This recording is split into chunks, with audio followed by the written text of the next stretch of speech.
Friends, I'm delighted to welcome you to this JPPI webinar addressing a timely issue, the rise of extremist parties in Europe, a phenomenon extending beyond the old continent to the entire Western world. In the recent EU election on June 30th, we observed a far-right surge in several countries, culminating in their unification this week into a radical entity called the Movement of Patriots for Europe. Simultaneously, we witnessed the radical left rise, often associated with Islamist groups, now brandishing the Palestinian flag instead of the traditional red one. We are witnessing a revision of the liberal and democratic center, rising a shift toward illiberal democracy.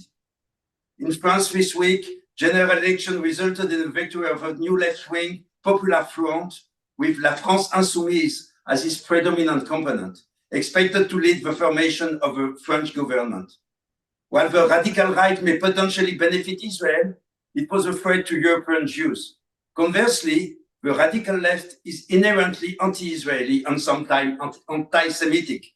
Today, two sessions will explore. First, the far-right continental rise, and second, France and French Jewry, the largest Jewish diaspora after the US, as they confront difficult post-election dilemma. Before we start, we are privileged to have three distinguished speakers, each hold a special place in my heart and is dedicated to European Jewry. Our first speaker is Professor Yedidia Stern, JPPI President and Professor Emeritus at Bar-Ilan University's Faculty of Law. An alumnus of Keren de Yavne Esder Yeshiva, he holds a law degree from Bar-Ilan University and a doctorate from Harvard. Professor Stern has authored numerous books and articles, recently penning an insightful op-ed about Jews and Europe that will be featured in the weekend edition of the Jerusalem Post. Yedidia, the floor is yours. Thank you, Dov, so much. Good morning, everybody. Welcome to our webinar. I really want to thank you, Dr. Dov Maimon from JPPI, and Professor Sharon Pardo from Ben-Gurion University, for initiating this discussion. Thank you very much. Appreciated. In the 19th century, the Jewish people were mainly European. Europe used to be the home to about 90% of the Jews in the world. Today, however, only about 9% of Jews live there. About 1 million and a quarter million, depends how you count them. At the same time, as we all know, more and more European are Muslims. Over 5% of Europe's are Muslims, 1 in 20. And the continuing massive immigration and the high Muslim birth rates in Europe, it all indicates a clear demographic trend changing Europe. Over the past month, 3 important elections were held in Europe. One that Dov mentioned on Sunday in France, last week in the UK, and about a month ago in the European Union. And the results are known. In the first round of the French election, the far right won with about 1/3 of the votes. And the far left came in second. And Macron's centrist party came only 3rd. So in order to preserve its power, the center decided to join forces with the far left in the second and final round, and the results, as you heard from Dov, are particularly bad. The alliance of the left-wing parties, headed, let's put it in a clear way, by an Israel hater with some anti-Semitic inclinations, and this party became the largest faction in the French parliament. In the UK, last week, although the Labour Party won historic victory, nevertheless, we have to look into the facts. The far right in Britain also became very strong with the support of some 10 million British voters. They are not being represented in the parliament the way they are because of the very strange political order in Great Britain, but 10 million British voted for the far right. In Italy, the Brothers of Italy party, which is also far right, won only 6 years ago, only 4% of the vote Attends une seconde. in 2018. But in the last election, it became the largest party with 26% of the vote. And as we all know, Giorgia Meloni is the current prime minister. But the broad picture can be seen when you look into the results of the elections last month of the European Parliament. Over there, about 190 million people voted. The winner, the clear winner, is the center-right. They will continue to dominate this parliament, but almost a quarter of the seats in the European Parliament will be filled by the far right.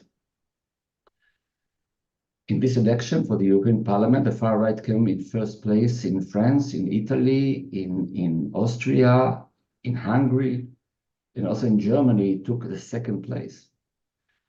So the changing face of Europe, I believe, threatened the future of the Jews over there.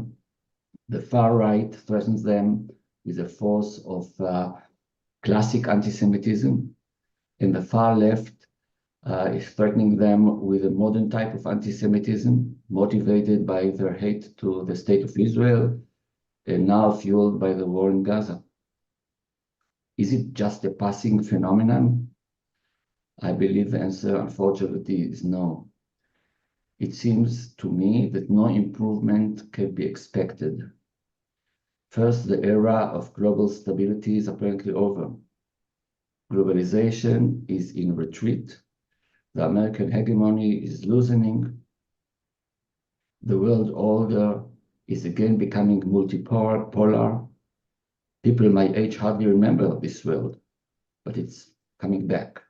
The internal order of key countries is also loosening, and Western democracies, generally speaking, are experiencing social and constitutional crisis. And public trust in the state institutions all over the world is gradually undermined. So to sum it up, bad winds are blowing right now worldwide, not just in Europe, although over there, these winds are particularly strong. So it seems to me that European Jews must consider their future. And the webinar today is a platform for discussion of this future. Thank you all for joining. The floor is yours. Thank you very much, Didier. Our second speaker is Major General Doron Almog, Chairman of the Jewish Agency for Israel. Since October 7, we've witnessed extraordinary Jewish solidarity globally, with the Jewish Agency playing a pivotal role in uniting Jews worldwide during crisis. From the beginning of this week, 2,000 Aliyah applications were filled at the Jewish Agency in Paris amid the political turbulence. Despite commitment, Doron recorded a message for us. Let's hear Doron's address. Shalom, everyone. Thanks to JPPI and Professor Yedidia Stern on initiating a seminar on the rise of the far-right parties in Europe and its meaning to the Jewish community. At my concern as the chairman of the Jewish Agency for Israel are the Jews all over the world.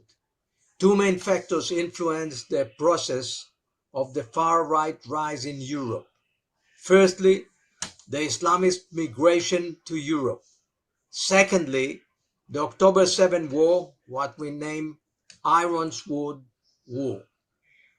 And this war is a catalyst to inflame a huge tide of anti-Semitism all over the world.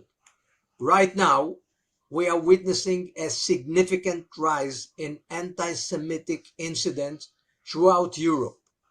And at the same time, we see a rise in political support for parties and movements which can be classified as extreme right, populist, ultranationalist, xenophobic, and anti-Semitic. It's important to remember that anti-Semitism can be found also on the political left. In the British Labour Party, when Jeremy Corbyn was its leader, In the far left party, LFI in France, led by Jean-Luc Mélenchon. In the far left party, Sumar in Spain. But there are more far right parties now. They are more successful, and most of them have fascist roots, which is a good reason to suspect them. We have to differentiate between the traditional right-wing conservative parties and the parties who are further to the right. The traditional right-wing parties are obviously legitimate and should be engaged with whatever or whether they are more or less supportive of Israel. It is the parties to the right of the right that we should examine carefully. If our main criterion is anti-Semitism, and this should definitely be our main criterion, then clearly we have no problem with the Freedom Party of Geert Wilders in Holland or the Fratelli dell'Italia party of Giorgia Meloni in Italy. They are now both in government, and they have clearly shown that they are not anti-Semitic. Other far-right parties are more problematic. The Law and Justice Party, which ruled Poland until recently, had made some anti-Semitic statement in the recent past. The Fidesz party of Viktor Orban in Hungary has also been involved in some controversy.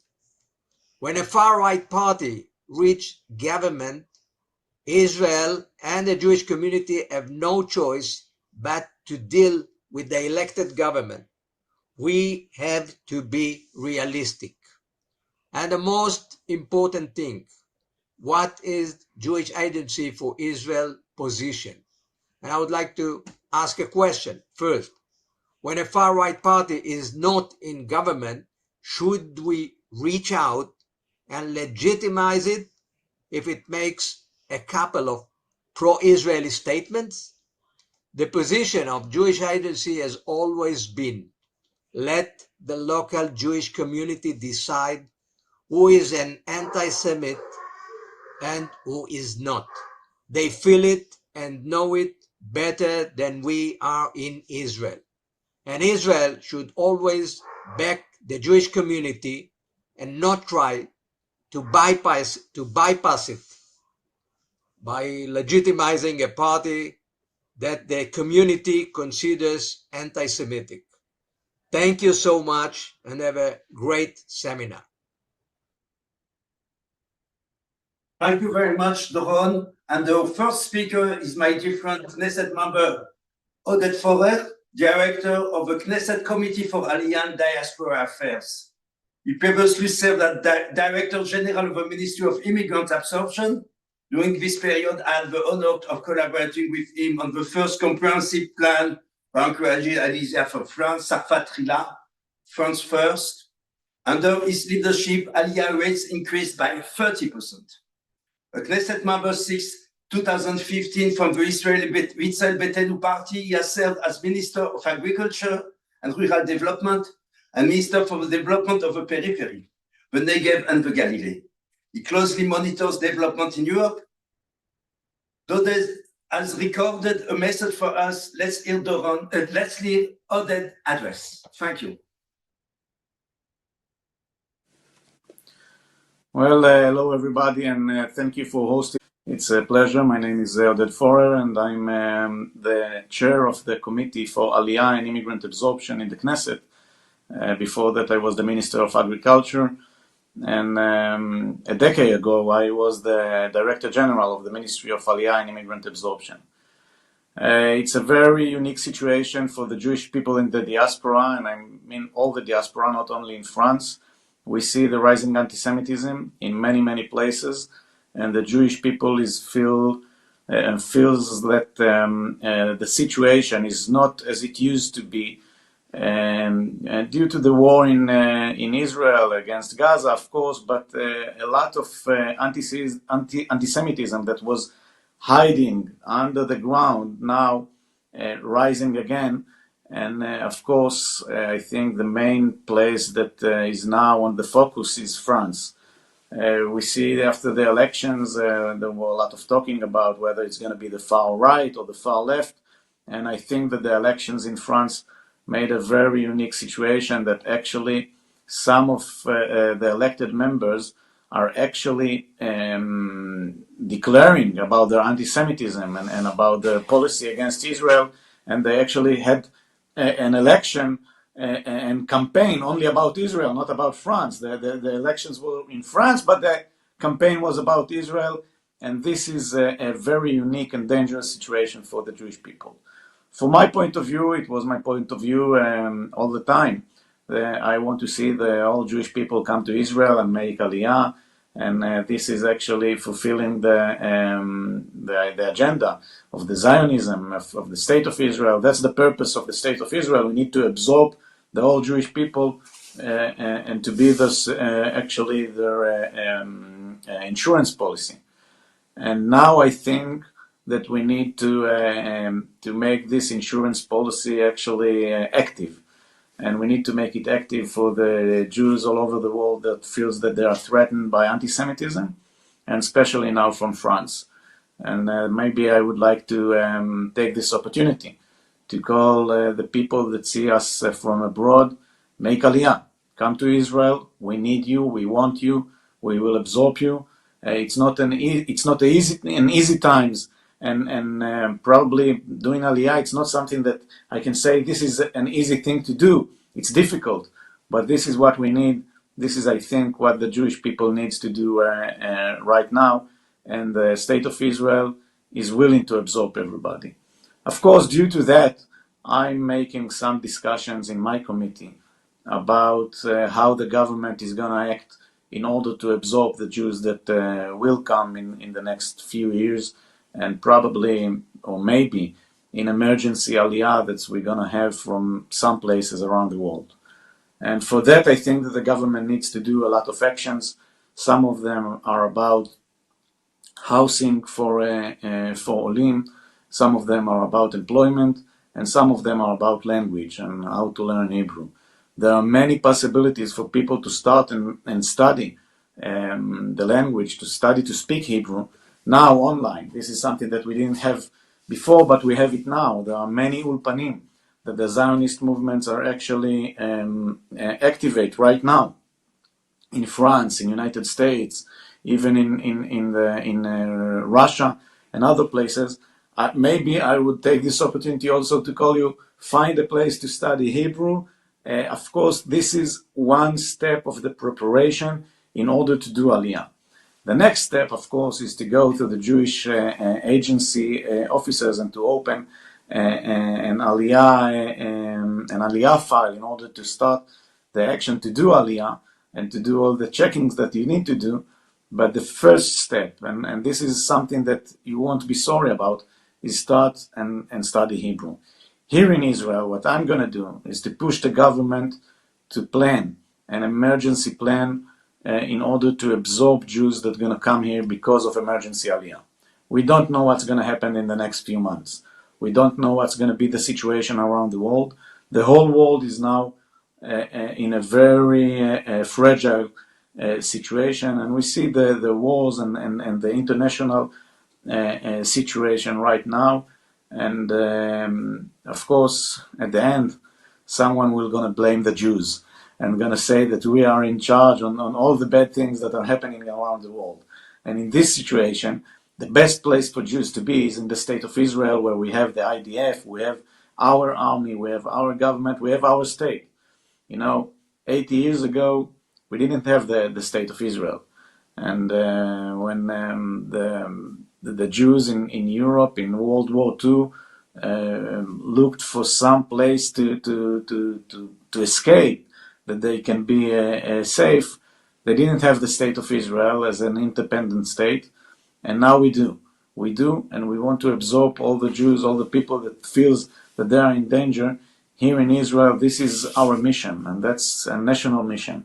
And even though maybe Aliyah is not the main things that people talk about in Israel, but I always said that the Jews in Israel and the Jews in the diaspora have a very unique relationship. For many years, we needed the Jews in the diaspora to help us build the state of Israel and help us with money, with means, with weapons. Now, this is the time that I think Israel can fulfill her destination. This is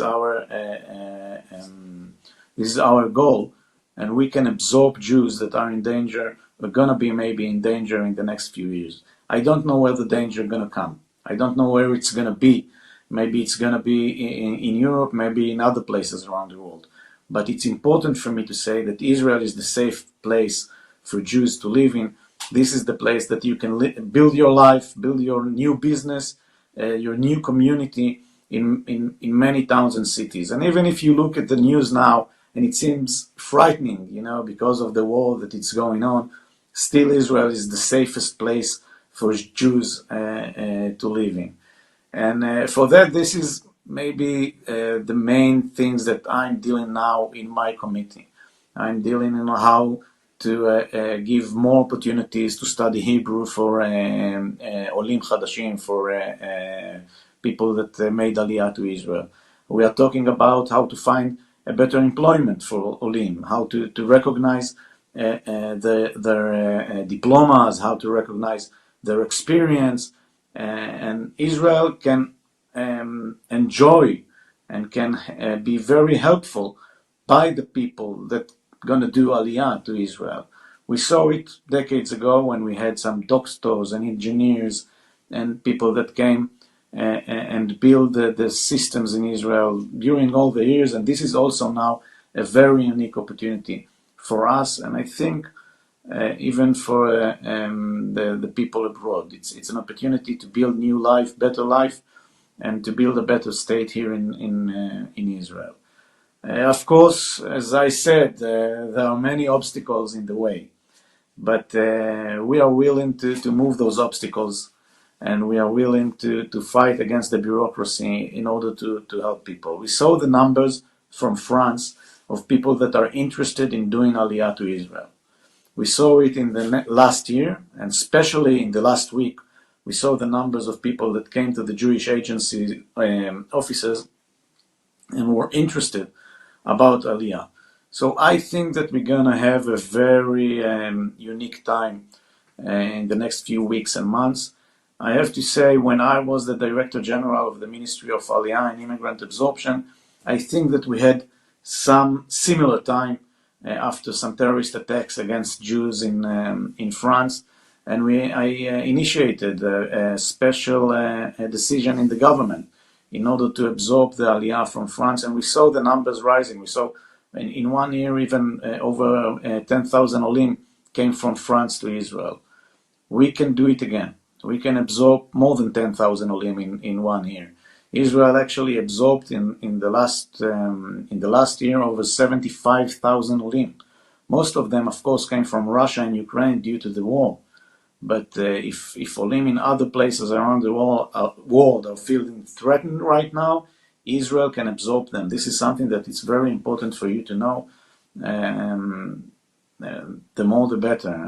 I really think that this is a very unique time for the Jewish people to see the Jews returning to our homeland, to our it's actually the state of Israel was reestablished. It was before 2,000 years ago, and now we are rebuilding it again.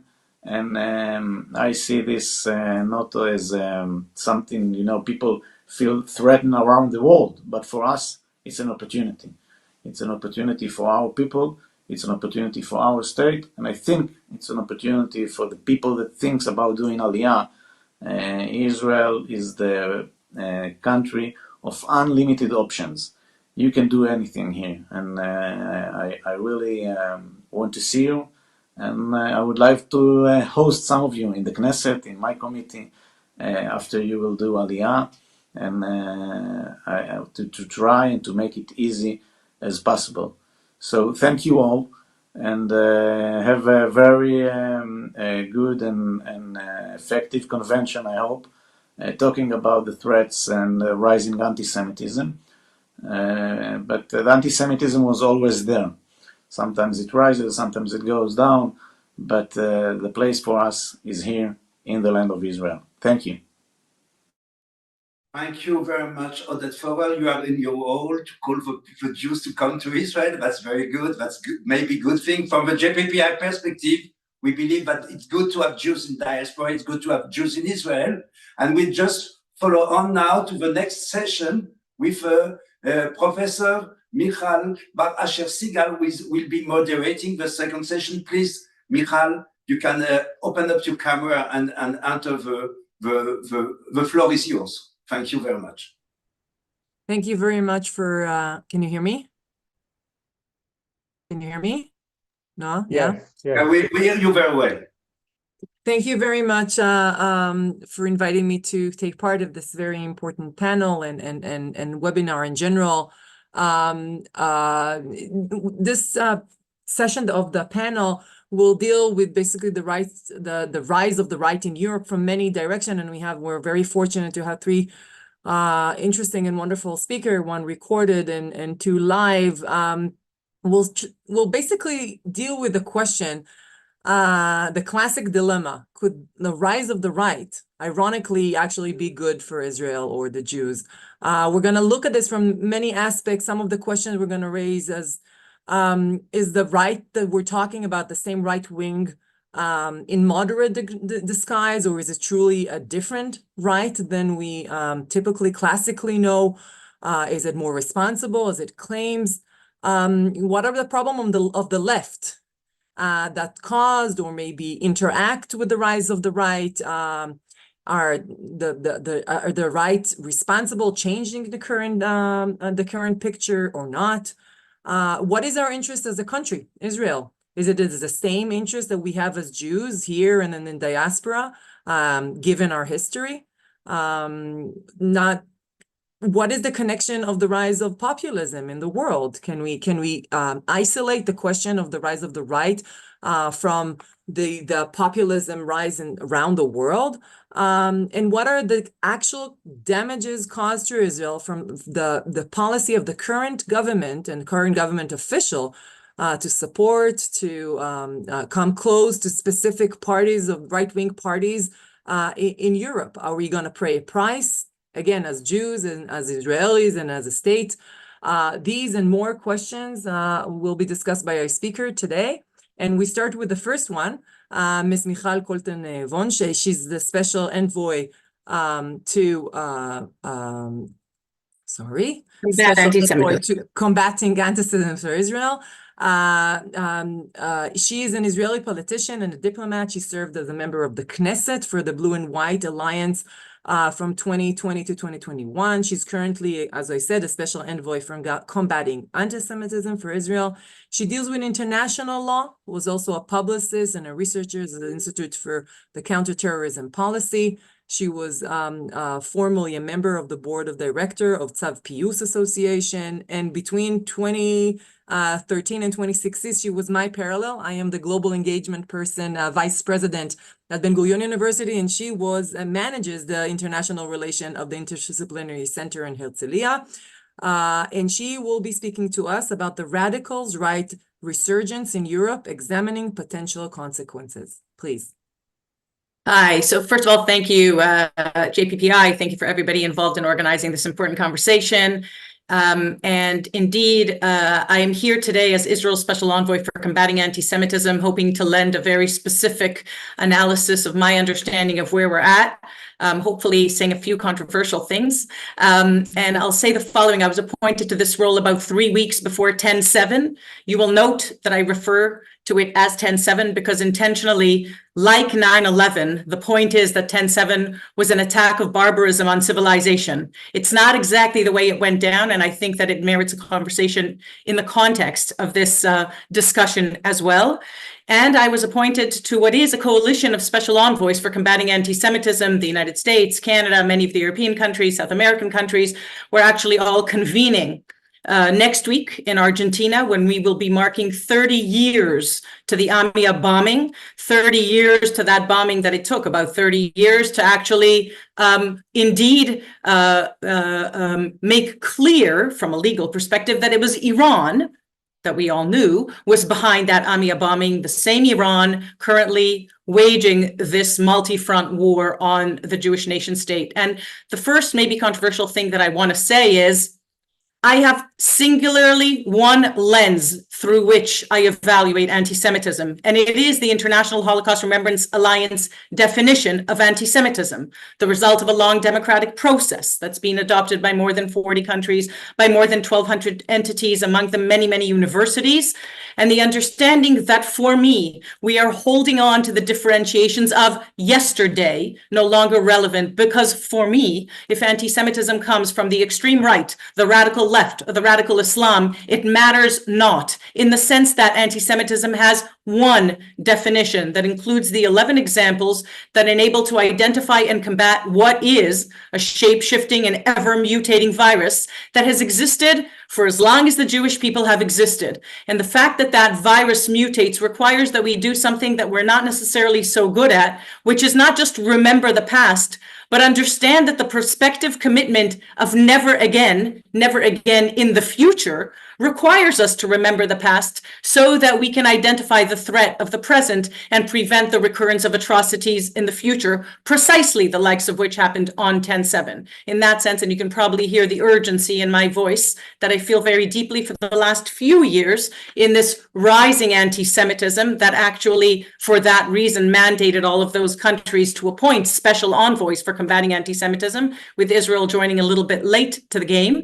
But the understanding actually that the tsunami of anti-Semitism, online and offline, on university campuses and in international institutions, in political spaces and in civil society organizations, the tsunami of anti-Semitism that we have seen in response to the 10/7 massacre, that, as I said, should have been like Kristallnacht, a wake-up moment in the continued attack of barbarism on our shared civilization, and the understanding that those responses, fueled by the very same anti-Semitism that fueled those atrocities, the war crimes and the crimes against humanity of 10/7, the responses of silence, me too, unless you're a Jew, of denial, even while those thousands of barbaric savages perpetrated their atrocities, denial began as they were live streaming what they were doing, of justification, including radical feminists who I still studied in law school, like Judith Butler, explaining that rape is armed resistance, and of course, of the attack of Jews around the world in response or in context, as some university presidents taught us, of none other than that 10/7 massacre, the unfathomable response of attacking Jews, preventing them from entering houses of worship in Los Angeles, attacking them in the streets of New York, preventing them from entering their classes and the best universities around North America, attacking and actually in many ways signifying what I would like to share with you, my analysis, the appropriation of the Holocaust itself by vandalizing none other than we just recently saw, whether it's a statue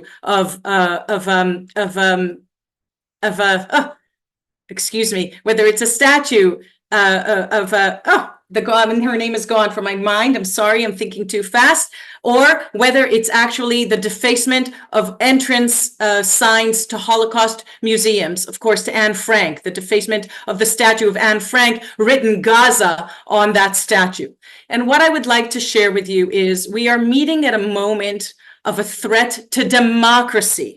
And the understanding that this threat to democracy intersects with what we see, including in, and I agree with my predecessor in speaking about the role of Israel, I would just like to argue that the state of Israel is not just the safe haven of the Jewish people. The state of Israel does not exist because the Holocaust occurred, as in some places they still teach, as a reparation prize for the murder of 6 million Jews. The state of Israel is clearly declared in our Declaration of Independence, in a prophetic text that Ben-Gurion left us with, that actually anchors the vision, mission, and values of the state of Israel precisely at this moment, at 76 years young, is the nation state of a prototypical indigenous people, returned after thousands of years of exile and persecution, committed to equality. That is what the state of Israel is. And for that moment, yes, everybody is welcome to make Aliyah. But when I engage communities around the world in these emergency trips since 10/7, and as I said, appointed 3 weeks before 10/7, I have been on airplanes more times than I can count, because Jews around the world are, in fact, living at a time of complete instability and fear and surprise. Those that thought that they had a home in progressive circles have not only been ousted, they've been ousted because of their identity, before they even speak their mind. The understanding that at this moment in time, it is that Declaration of Independence that is almost the mirror image of the IRA working definition of anti-Semitism from a positive perspective, actually denotes what the state of Israel's role is in this moment. First of all, understanding that anti-Semitism is a manifestation of a multi-front war that has been raging for decades to demonize and delegitimize and apply double standards at the state of Israel, that not only was intended to be the state of the Jews, but has in fact become the Jew of the states in international institutions, in academic spaces, in online spaces. The understanding that indigeneity has been stripped from the Jewish story, hence making that Declaration of Independence so critically important. The understanding that Zionist just codes Jew online and offline, enabling to say absolutely anything, utilizing blood libel and anti-Semitic tropes that have existed for as long as anti-Semitism has, underscoring the importance and accuracy of the IRA working definition of anti-Semitism, and the understanding that if we hold on to the differentiations of yesterday between right and left, religious and secular, and even differences of geography, we are missing the forest for the trees. The understanding that the only test that I can use to actually know if a party, whether it's a political party, by the way, or an academic institution, or a social media platform, is committed to identifying and combating all strains of anti-Semitism, is IRA. I have the test, because the understanding that IRA was created in this long process, that beginning in 1967 with the Zionism is Racism resolution passed in the UN, Soviet propaganda that in the name of progress is alive and well on every university campus in every country that we have mentioned, Europe, the United States, and others. The understanding that that first blood libel, peddled so successfully turning Zionism into racism, was then augmented with a second blood libel, the 2001 Durban Conference Against Racism, turning the state of Israel into none other than an apartheid state. And most of us here are old enough to remember precisely what apartheid was. And Israel has its problems, but it is not an apartheid state. And finally, the most Orwellian inversion of fact and of law, that indicates that the systematic co-opting and weaponization of that international rules-based order created post-World War II that Yedidia alluded to, in order to ensure that never again, the final most Orwellian inversion of fact and of law, of that appropriation and weaponization, that accuses the state of Israel in 2023 in the International Court of Justice by none other than South Africa of the ultimate crime of genocide, appropriating the term coined by Raphael Lemkin that dedicated his life with his whole family annihilated in Auschwitz,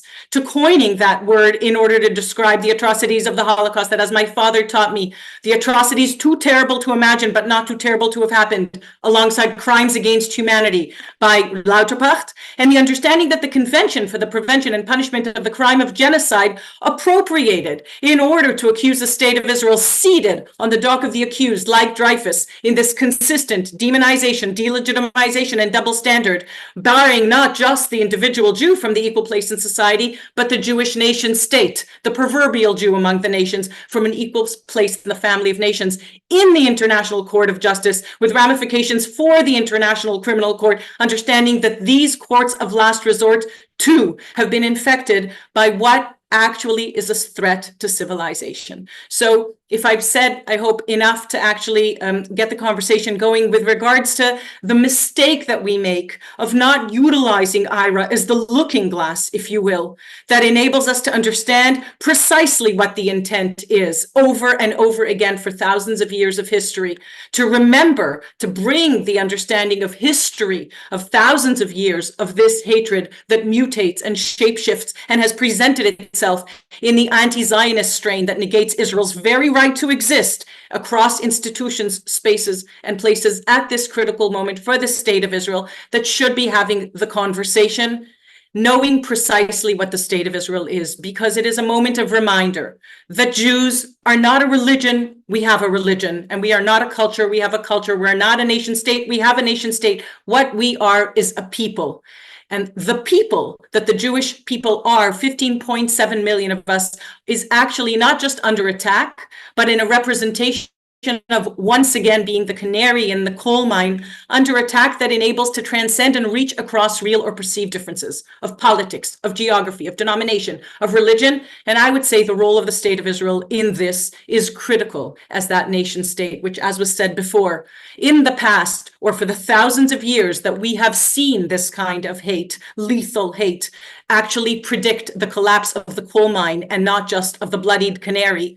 In the past, we did not have sovereignty. We did not have a nation state. We did not have an army. And in that, the understanding that the state of Israel too must recognize anti-Semitism as a national security threat and address it in that way with a holistic strategy across spaces and places, international institutions, academic spaces, digital spaces, with the understanding that that is what will enable us to actually take the next role of the state of Israel, reclaiming the responsibility and the identity of what the state of Israel is and who the Jewish people are around the world, and actually renewing the covenant, not just to the covenantal 10 commandments, all of which were broken on 10:7, from not using God's name in vain, Allahu Akbar, to thou shalt not murder, but actually renewing the covenant to the Declaration of Independence, so clearly anchoring the vision, mission, values of the state of Israel, 76 years young, at a critical existential moment that enables a completely different conversation,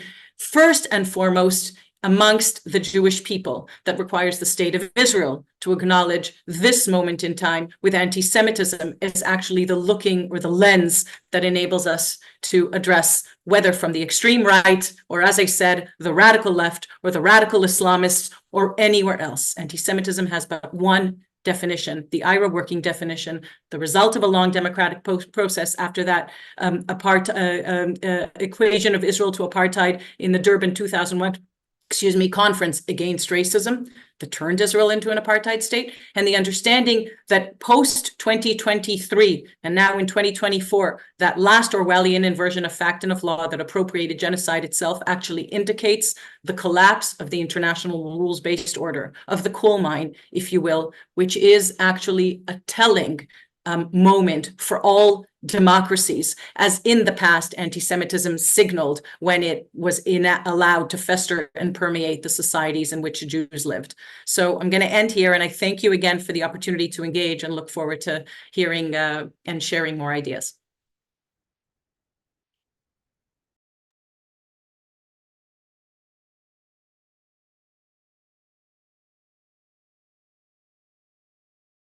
You're muted. You cannot hear me. Now you can.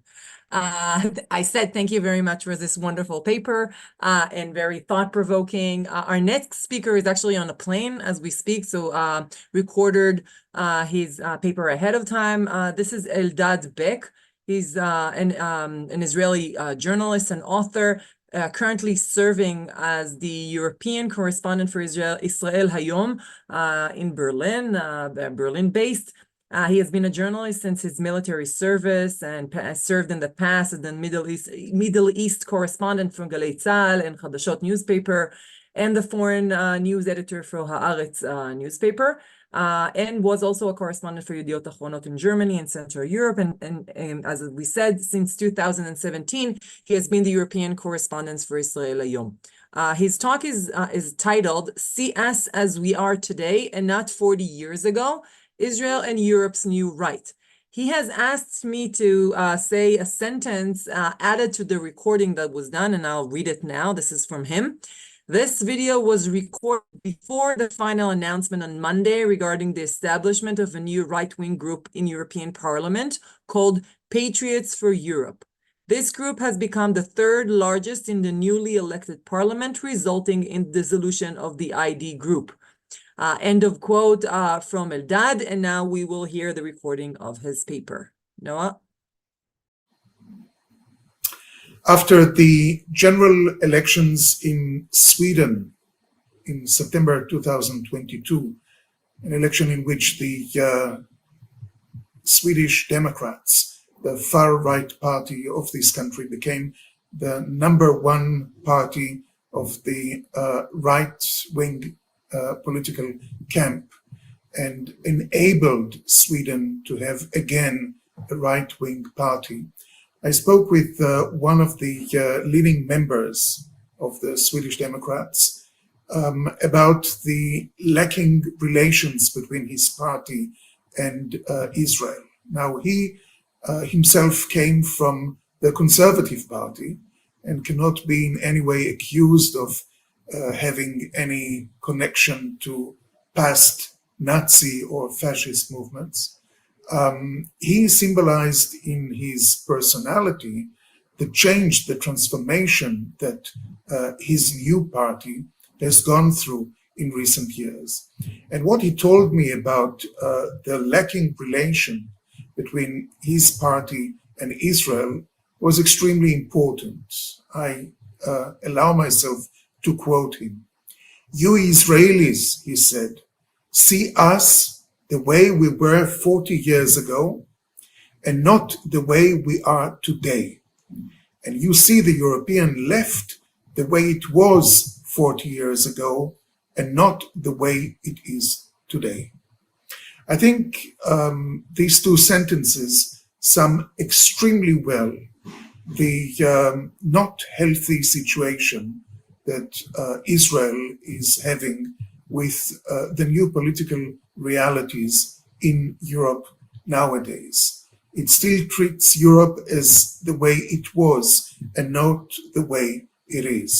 Now, we are facing, in fact, a shared blindness, because the same way Israel refuses to see how Europe has changed since 1989, many Europeans still see Israel with a nostalgic vision going back to the 50s and 60s, and not with a vision that sees Israel the way it has developed since 1967, and more particularly since 1977. Both sides are captive of the past, mainly for ideological reasons, and are not willing to get out of their comfort zone and deal with realities. Hence, too many Israelis and Jews are stuck with Hitler and Mussolini when they think about the European far right. At the same time, the anti-Semitic past of the European socialism and the anti-Semitic crimes of the European communism are hardly mentioned in Israel or are hardly even known. Almost 80 years after the end of World War II, it could be helpful for the Israelis to examine realities and see if certain fixed ideas are still relevant, or have these ideas become misconceptions, especially as it is extremely important to deal with the nowadays complex world as it is, and not with the world as they imagine it to be. It goes without saying that some of the European far-right parties have a very problematic past regarding Jews, despite that it is important to emphasize again and again that the European left shares this problem in a way that is directly connected to the explosion of anti-Semitism that we have seen in many parts of Europe after October 7.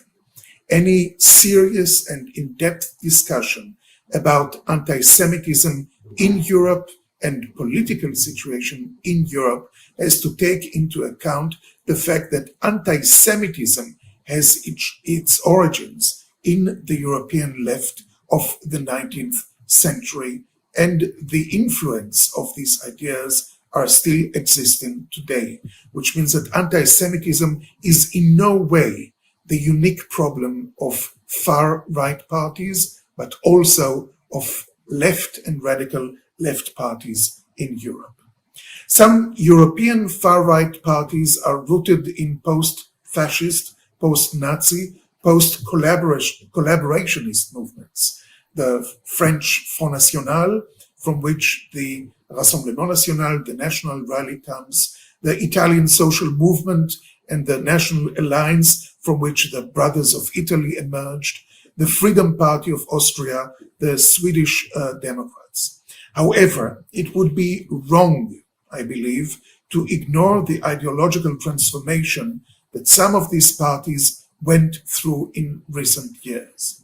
One should not ignore the existence of persisting problematic anti-Semitic and anti-Israeli elements within these parties. However, the question that should be asked is how influential are these elements, and are we treating them the same way we treat anti-Semitic and anti-Israeli elements in radical left, and center European parties. To these old parties, we have to add new ones that have no past, like Alternative for Deutschland and the Spanish Vox, which were founded in 2013, or the Portuguese Chega and the Romanian AUA, founded in 2019. Parties which were immediately branded, suspected, and accused by the local political establishment and the local Jewish communities of being extreme right, Nazi, or fascist. Since the Jewish communities in Europe influence the position of Israel in matters of contacts with far-right parties, it is extremely important to note the position of those communities are rooted not only in past experiences, but also in the fact that many Jewish leaders in Europe are either members or sympathizers of left and centered parties. That means that political calculations, which are not always serving Israel's interests, are at game. Moreover, in many of these Jewish communities, many members who experience in their daily life how Europe has changed and know that the real physical threat they are facing is coming not from far right, but from Muslim and Arab immigrant communities and their leftist associates, do not share the position of their leaders and are supporting the far-right parties in their countries and voting for them, often enabling a real rapprochement between the Jewish communities and those parties, as is the case nowadays in the Flemish part of Belgium. Since the European far-right is not homogeneous, far from it, it is extremely difficult to have a clear attitude toward it. Right now, we have in the European Parliament 3 groups representing the far right: the ECR, European Conservatives and Reformist Group, the ID, Identity and Democracy Group, and the newly founded Patriots for Europe Group. The German AfD, Alternative for Deutschland, is for the moment in no group.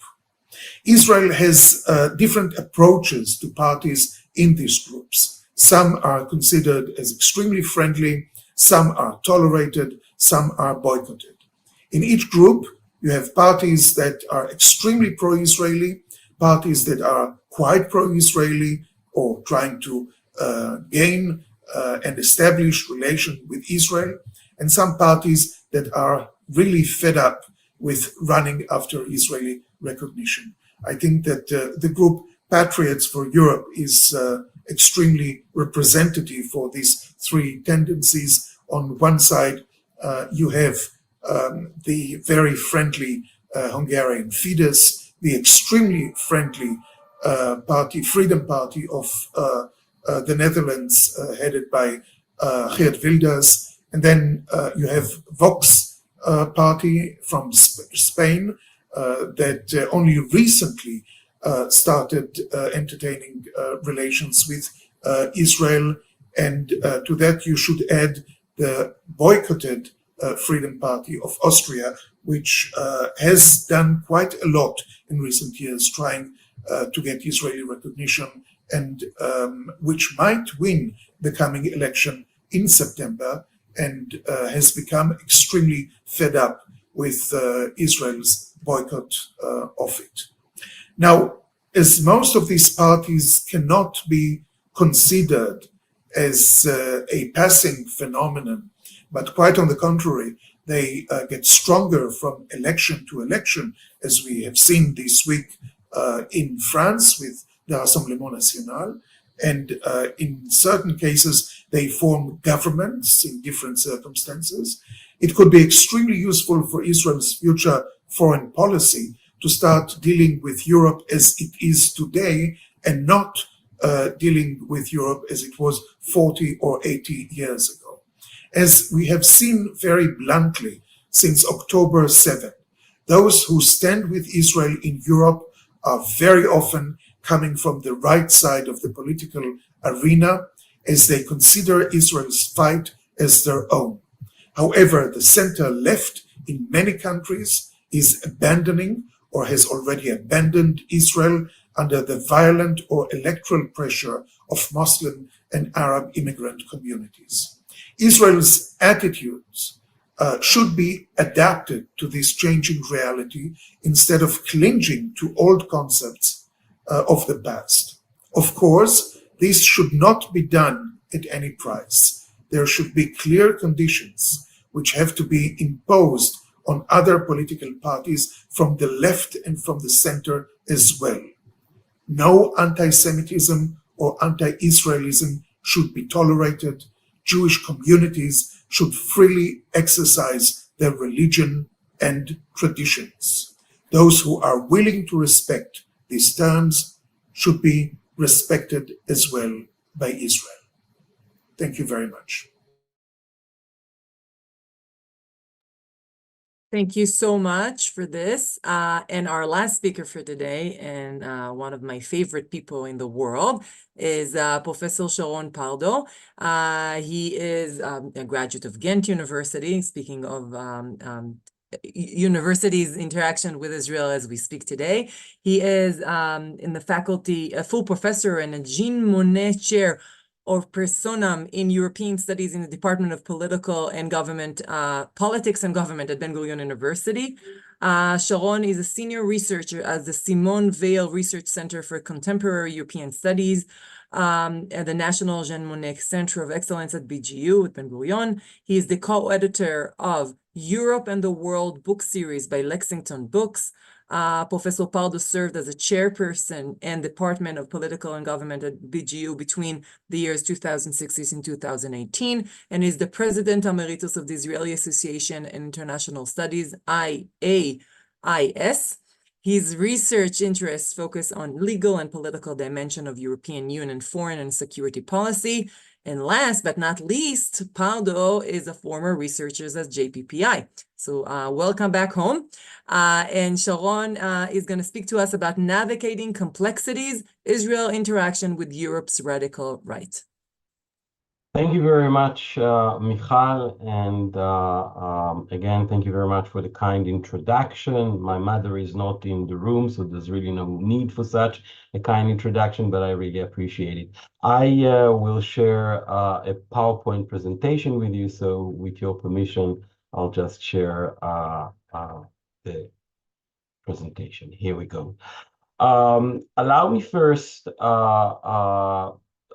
to thank the JPPI for organizing this workshop. I would like to congratulate President Professor Yedidia Stern and the JPPI for this timely webinar. Above all, I really want to thank my partner in crime, if I may say so, Rabbi Dr. Dov Maimon, for really being the driving force behind this webinar. Now, just a second. Here we go. In February 2019, during a visit by Viktor Orban to Israel, Israeli Prime Minister Netanyahu sent a clear message from Jerusalem to Brussels and the rest of the world by declaring that a strong bond exists between Israel and Orban's Hungary, one based on the many things that those two countries have shared in the past as well as in the present. According to Netanyahu, Israel and Hungary are both small nations, democracies that share common values and common interests. The alliance between Netanyahu's Israel and Orban's Hungary is indicative of the enormous change that Israel has gone through during Netanyahu's era, an era in which Netanyahu's Israel has become much like Orban's Hungary, a right-wing, populist, illiberal powerhouse. Now, populism is a contested concept that has two main themes: the view of society as divided into two antagonist groups, the pure people and the corrupted elites, and the belief that democracy is solely the expression of popular sovereignty. Populism is also considered, a political style, defined as the repertoires of performance that are used to create political relations. The populist political style is characterized by the appeal to the people, a sense of crisis or threat, the use of bad manners, or a coercining political discourse. Now, I understand populism as political formations that emerge in situations of conflict over the inclusion and exclusion of certain social groups, mobilizing people around the people and elites' antagonism. Those movements share a common thin ideology that sees society as polarized between the homogeneous people and its enemies, the elites, and their foreign allies. Cas Mudem explains that inclusive populist movements stress the notion of the people as plebeians, thereby allowing, at least partially, the political integration of excluded social groups and, in the process, enlarging the boundaries of democracy. In contrast, exclusionary populism emphasizes the organic understanding of the people as an ethnically or culturally homogeneous unit. This is a nativist perspective which promotes the belief that states should be inhabited exclusively by members of the nation widely held to be the native group, and that non-native persons and ideas represent a threat. Now, populism is prevalent in Israeli politics because conflicts concerning the inclusion-exclusion of subordinate social groups have marked Israeli society since its inception. Such conflicts stem from the interplay of several factors: the tension between the conceptualization of the Jewish people as a religious unity and its heterogeneous character, the split between the Sephardic and the Ashkenazi Jews, and the lasting, obviously, conflict with the Palestinians. Thus, as the year 2023 showed to us all, Israel is characterized by persistent conflicts about the inclusion-exclusion of different social groups. In a study that I published together with Danny Filk, we focused on Netanyahu's Israel relationships with the European radical right populist and Eurosceptic parties and government. We argued that in the age of Netanyahu, Israel has become a Eurosceptic country that developed strong alliances with populist and Eurosceptic political actors. Taggart and Zherbiak explained that soft Euroscepticism involves contingent or qualified opposition to European integration. By contrast, hard Euroscepticism implies outright rejection of the entire project of European political and economic integration and opposition to one's country joining or remaining a member of the European Union. I argue that Netanyahu's Israel is a populist, soft Eurosceptic country that shares common values with European radical right populists. Now, from the time of Israel's establishment in 1948, the country's leaders were concerned with seeking recognition and legitimacy in the world and with breaking out of the political and diplomatic isolation that the Arab countries were imposing on the nascent state.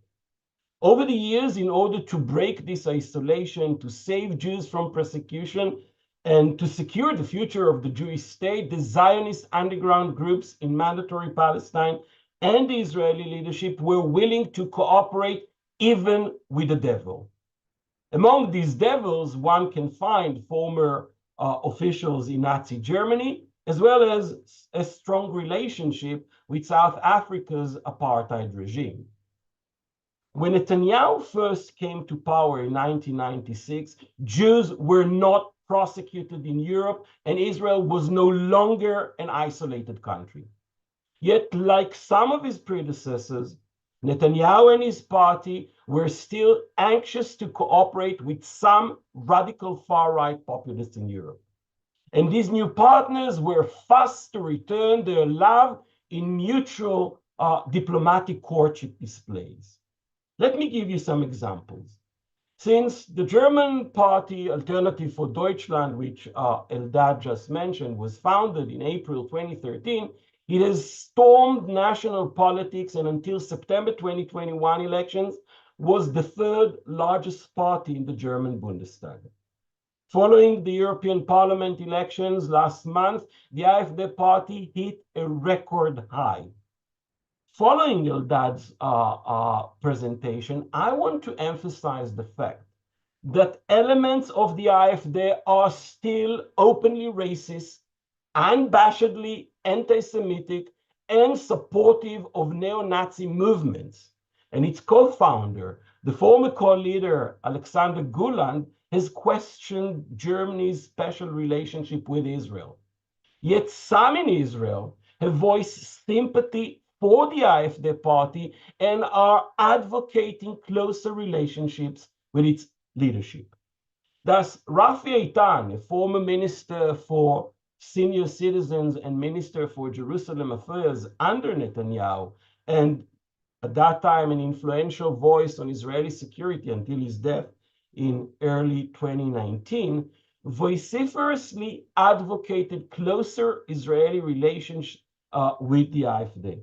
In 2018, on the occasion of the International Holocaust Remembrance Day, Eitan filmed a video message of support for the AfD, which the party posted on its social media accounts.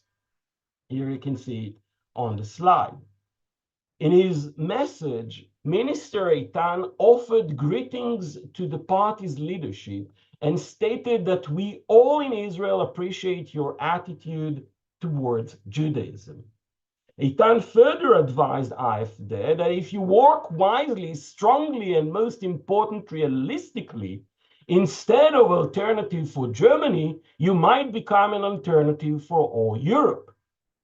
In his personal Facebook page, Minister Eitan further explained his support for the party. The Muslim world and its culture are very different from those of the West, he said. Anywhere there are Muslims today, in any European country, one can expect violence and terror because of these differences. Now, Minister Eitan also expressed the confidence that the AfD would help Israel with anything we will ask of them, end of quote. In August 2019, Eldad Beck campaigned actually in Israel Hayom for an official dialogue between Israel and the AfD party, calling on Israel to take care of its own national interests and look at where it can actually find those who will help promote them, and observing that the AfD has already tried to promote a few pro-Israel initiatives. In May 2020, Yair Netanyahu literally became the poster boy for the AfD. After Yair Netanyahu called for the death of the European Union and the return of Christian Europe in a tweet, an AfD member of the European Parliament turned the tweet into a graphic featuring picture of Yair Netanyahu. In neighboring Austria, the FPÖ party is yet another example. Originally established by a former Nazi SS officer, in recent years, the party's former popular leader, Heinz Christian Strache, has adopted an extremely pro-Israel stance. Despite an official boycott, Netanyahu's Israel has not failed to respond. Indeed, if in 1999, when the FPÖ first joined the coalition government, Israel recalled its ambassador to Vienna, 2 decades later, under the 2017-2019 Kurt Strache government, Israel proved to be far more flexible. What seemed to temper Israel's attitude towards Strache's party were Strache's views on Islam and the Israeli-Palestinian conflict, which are very similar to those of Netanyahu and Likud. In a 2017 letter to Netanyahu, Strache asserted that Israel possesses the right to build wherever is required in the land of Israel, including, of course, in the occupied territories and East Jerusalem. Strache further committed himself to do all in his power to move the Austrian embassy to Jerusalem. The 2017-2019 Kurt Strache government was probably Austria's most Israel-friendly government in history. Immediately after being appointed Austria's vice chancellor in December 2017, Strache vowed that his party would be an essential partner in Europe's fight against anti-Semitism. These statements did not fall on deaf ears, and Netanyahu himself praised the Kurt Strache government. Over the years, Strache has visited Israel several times, often as a guest of the settlers' leadership or of Likud. In fact, and despite the official boycott, Likud's top leadership, including Prime Minister Netanyahu himself, have all met with Strache. While Netanyahu preferred to keep his relationship with Strache and the FPÖ in the shadows, when it comes to the Visegrad group of countries, Netanyahu's Israel was all out. Thus, for instance, in 2017, Netanyahu visited Hungary to attend the Visegrad 4 summit. Netanyahu's goal was to establish with the V4 countries a new diplomatic alliance that would have Israel providing them with aid in different fields in return for their support of Israel in the EU and the UN. Netanyahu succeeded in establishing such an alliance, and relations between Jerusalem and the V4 countries got closer and deeper. In February 2019, Jerusalem was to host the first ever V4 summit outside Europe. While the summit was ultimately cancelled due to a diplomatic row between Israel and Poland, Netanyahu did host the Hungarian, the Czech, and the Slovak prime ministers at his residence. In the month leading up to the event, and since that both summit, V4 members showed their friendship to Netanyahu's government one after the other. In a flagrant violation of the official EU policy on Jerusalem, Czechia inaugurated a Czech house in Jerusalem, Slovakia announced the opening of a cultural trade office in Jerusalem, and Hungary opened a trade office in Jerusalem, which Hungary considers an official branch of its embassy in Israel.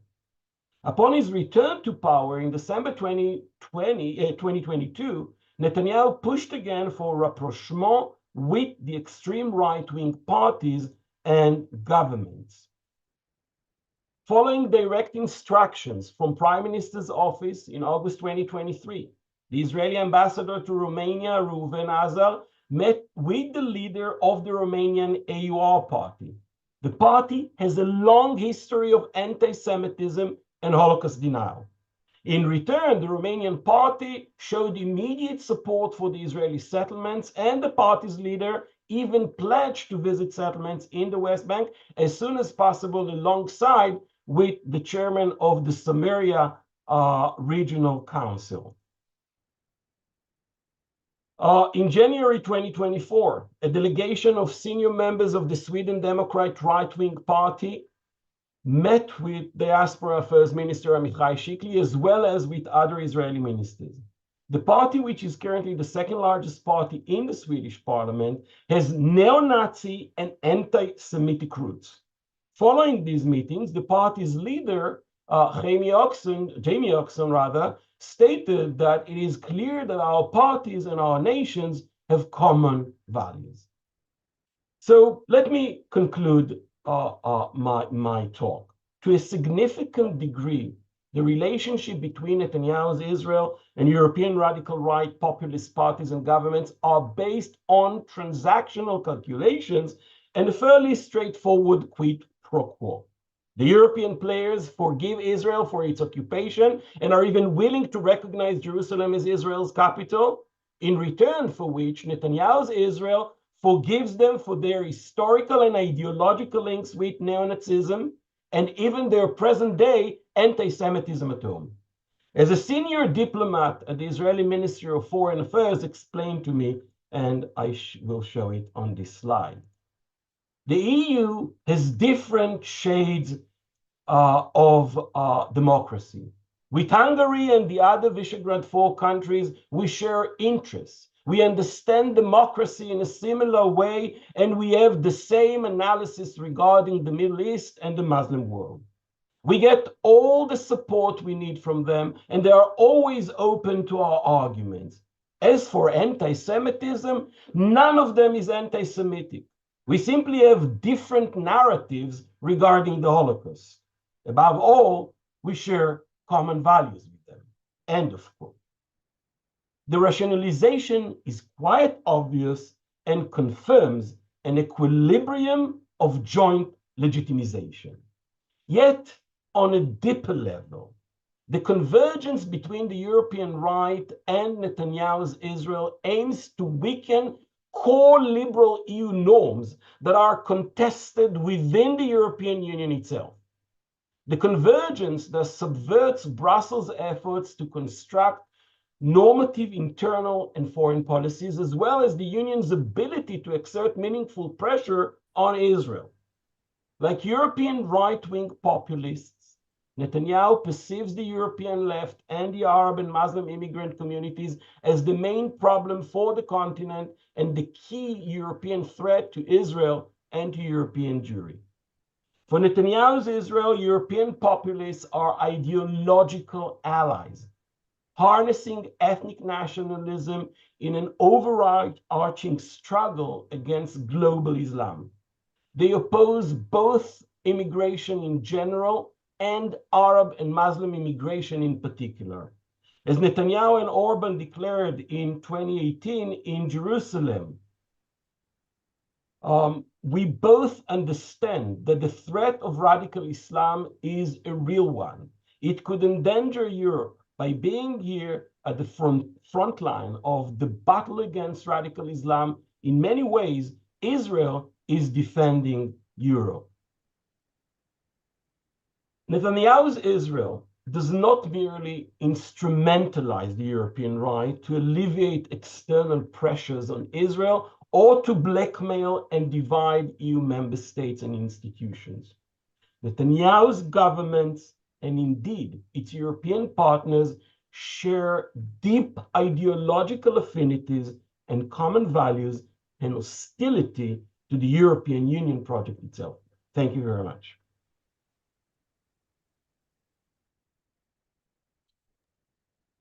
Thank you so much, Sharon. Dov, I think we have 10 more minutes until the next session. Would you like us to break or open the floor to some questions? We don't have a break on webinars, but when people want to take a coffee, they can take a coffee, as you know, Michal and Sharon, three good people. I'm very happy that we are all with us. I think there is a discussion between, I will ask question at the first time, if you allow me. So we heard Eldad Beck, which is that is really think that it could be a good thing for the Jewish people. If I summarize what I understand the most from what he's writing for years, he say we have nothing to expect from the left in Europe or in the West. They will not like the nationalism, the Zionist nationalistic project. And we have to find to review, like with ways, we have to think again about the trajectory and to think that we need to make connection to another part of the people on the right, with all the things that you have said, Sharon, but it's not so easy to work with this kind of people, and it's dangerous, and they are populist, and what they do, we cannot trust them, and so on. But he say, nothing to add from the other side. So what your suggestion could be done? I understand very clearly what you say about the government of Israel, instrumentalization and other things, but what about Zionism? How we can make it? And it's also a question to Michal Kotler, and so what we can do with that. And I take the opportunity to welcome also Simon, which will be our guest in the next thing, and Professor Denis Sharbit, she's already from the beginning. He has also a lot to say about all what you have said, discussed now. Maybe if you want, Michal, I will invite maybe already Denis Sharbit to say some words about that, because he has so much understanding. He has written so much extensively about this subject. So maybe if you have a few minutes, but Michal, you moderate the way you think the best. Gladly. Professor Shaviti, if you would like to speak, or Yedidia as well, please, I'm opening the floor to comments. Okay, thank you for hosting me to the webinar, and I want to share some thought about the first presentations by all of you. You know, first I want to say something, and maybe because I am on sabbatical years that will end in 1 month. So I was in October 7 in Burlington, in Vermont, in the University of Vermont, and from January I am in France. And so I attended all the events that we discuss about them. And I want to say, to share 2 or 3 observations. But you know, I am really committed to the Zionist discourse, but really to say today that Israel is more safe for Jews than Europe, it seems me a little bit problematic, okay? And regarding the idea that we are fighting the battle between civilization and barbarism, okay, in one part, it's okay, I can identify with this idea, but it's not enough. And regarding the Maimon's question about what can we do, if we think that we have anything to change in our policy regarding a Palestinian problem. And it's not enough to say we have problems in Israel. It's more than a problem. It's not perceived like that. And we have not to be anti-Zionist and anti-Semite in order to say that. And I am afraid not or less from the left part of the right part of the French or European political maps, but from the fact that we are losing now the liberal camps, the liberal Jews and non-Jews that supported Israel for years because they believe sincerely that if there is no peace in the Middle East, It's not because of us, because we supported Oslo Agreement, we supported negotiation, and therefore, and I taught students in the US and in France. And even if they are not militants,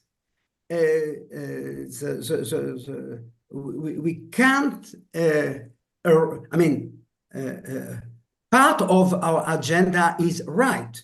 The legitimacy of Israel must be protected, must be defended, but it can't be longer without endorsing a more self-criticized attitude towards what we did in the 75 years since the independence.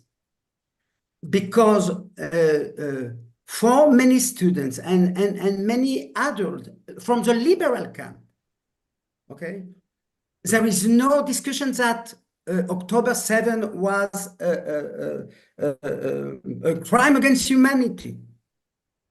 But it can be, it may be the first point of our argument. It can be the last one. Because we have to understand that we are on the verge of transforming paradigm. It's no longer the Auschwitz paradigm. It's also the colonial paradigm.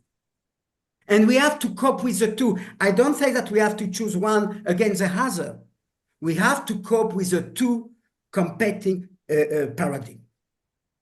And therefore, I endorse the opinion of the presentation of Sharon, saying that it's not only a question of interest, because they supported Israel and the left is no longer supporting Israel.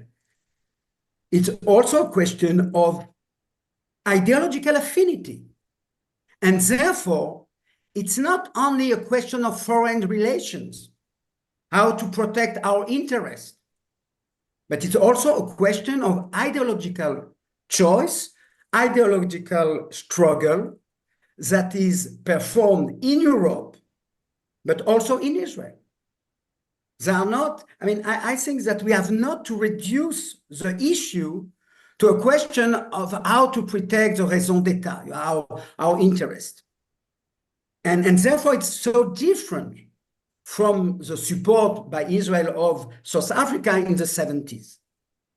It was not from the same perspective. And I think that in order to end my comment, that we must understand that the issue of Israel is more difficult and more hard to protect, and we have to pay attention for the next generation, because we lose it, and therefore it's Kriyat Hashkama.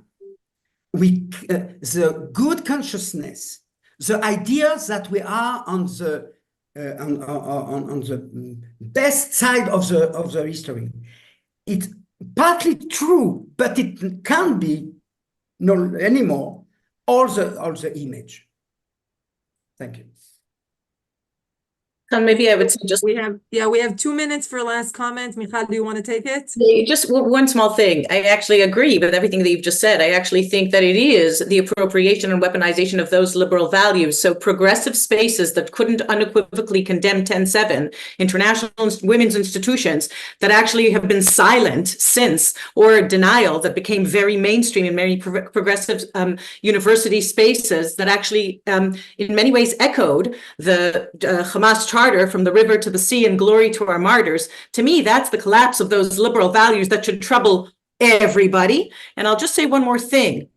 And I did try to allude to it. I think that the responsibility of the state of Israel at 76 years young, a young country, but has to rise to the challenge at this moment in terms of reclaiming its mission, vision, and values. But Israel is not a colonialist project, meaning the fact that what has been intercepted, or in many ways, I think, appropriated, and even the social construct that's very popular, dividing the world between oppressed and oppressor, oppressor and victimizer, neo-Marxism by any book, in which we, guess what, get to be the oppressor victimizer.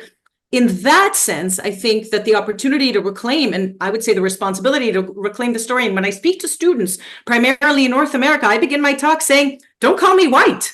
It's not a relevant social construct to the story of my people. I'm a member of a prototypical indigenous people. In my case, one of 850,000 Jews that were actually ethnically cleansed from Arab lands in Iran, my specific case being Iraq.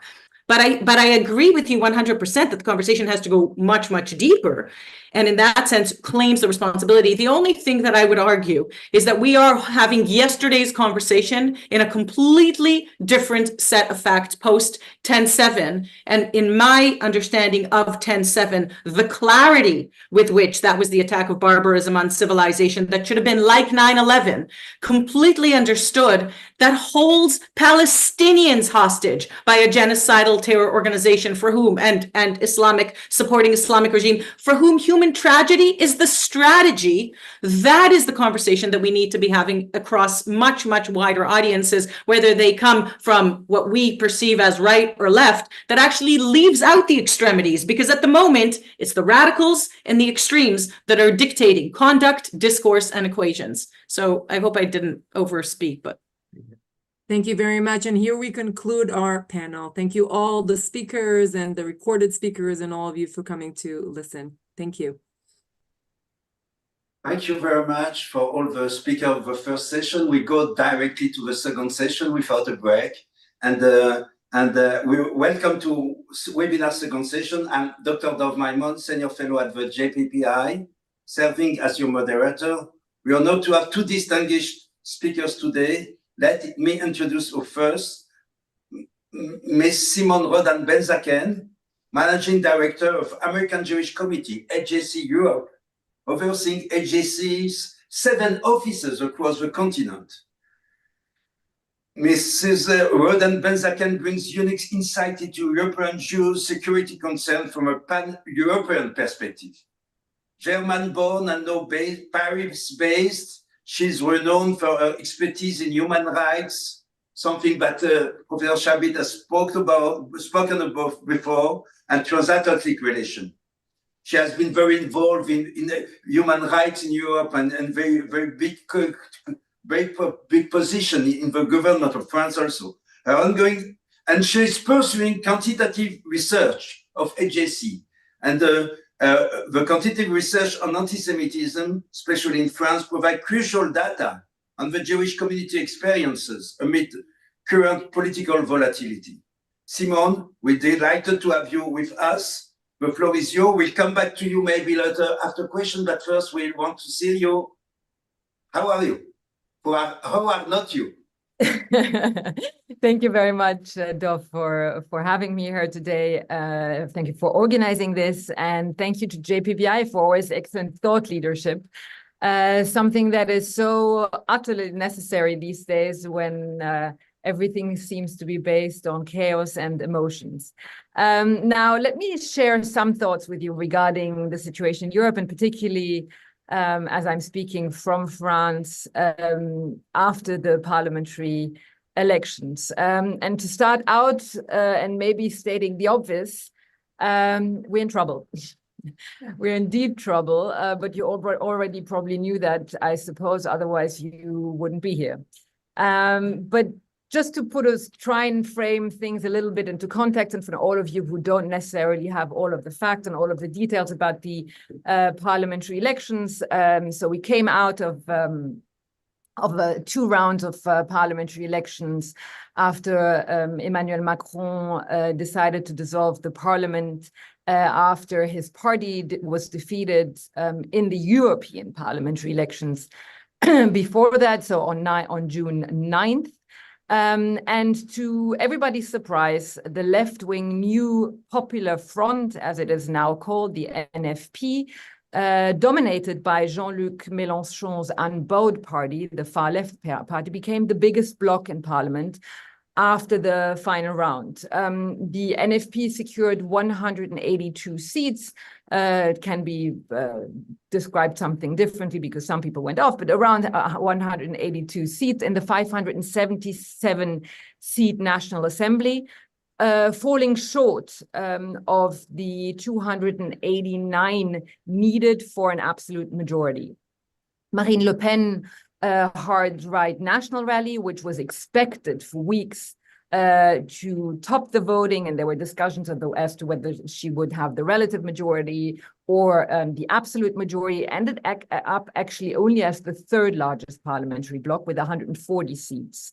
43 seats, but they gained 50 seats compared, nevertheless, to the last elections. And for President Emmanuel Macron, his centrist coalition Ensemble, which will hold 168 seats, down from the 250, which, while of course very painful, is not the disaster many had feared. And now there seems to be three possible scenarios. The first option would be for a left-wing alliance, the NFP, to try to form a government. However, the constituent parties of the NFP disagreed on many issues, including who the prime minister should be, but we'll possibly know in the next coming days. Discussions are ongoing, and a name, therefore, should emerge. An alternative for Macron would be to form a cross-party alliance reaching from the moderate left, including the Greens, to the moderate right, to have a majority. But for now, the left and the right are resisting very, very clearly. And a third option would be what we call a technical government run by a civil servant or a technocrat, something that we've had in Italy under the Draghi government, basically designed to keep the government running until fresh elections, which cannot take place for another 12 months under the constitution. Now, the elections have caused, frankly, significant concern, especially within the Jewish community. Although the extreme right did not end up governing the country, the new Popular Front has been extremely problematic due to the presence of the Unbowed Party, Jean-Luc Mélenchon's party, would build its entire campaign basically around issues like Gaza and includes members with very radical anti-Semitic and frankly anti-Republican positions.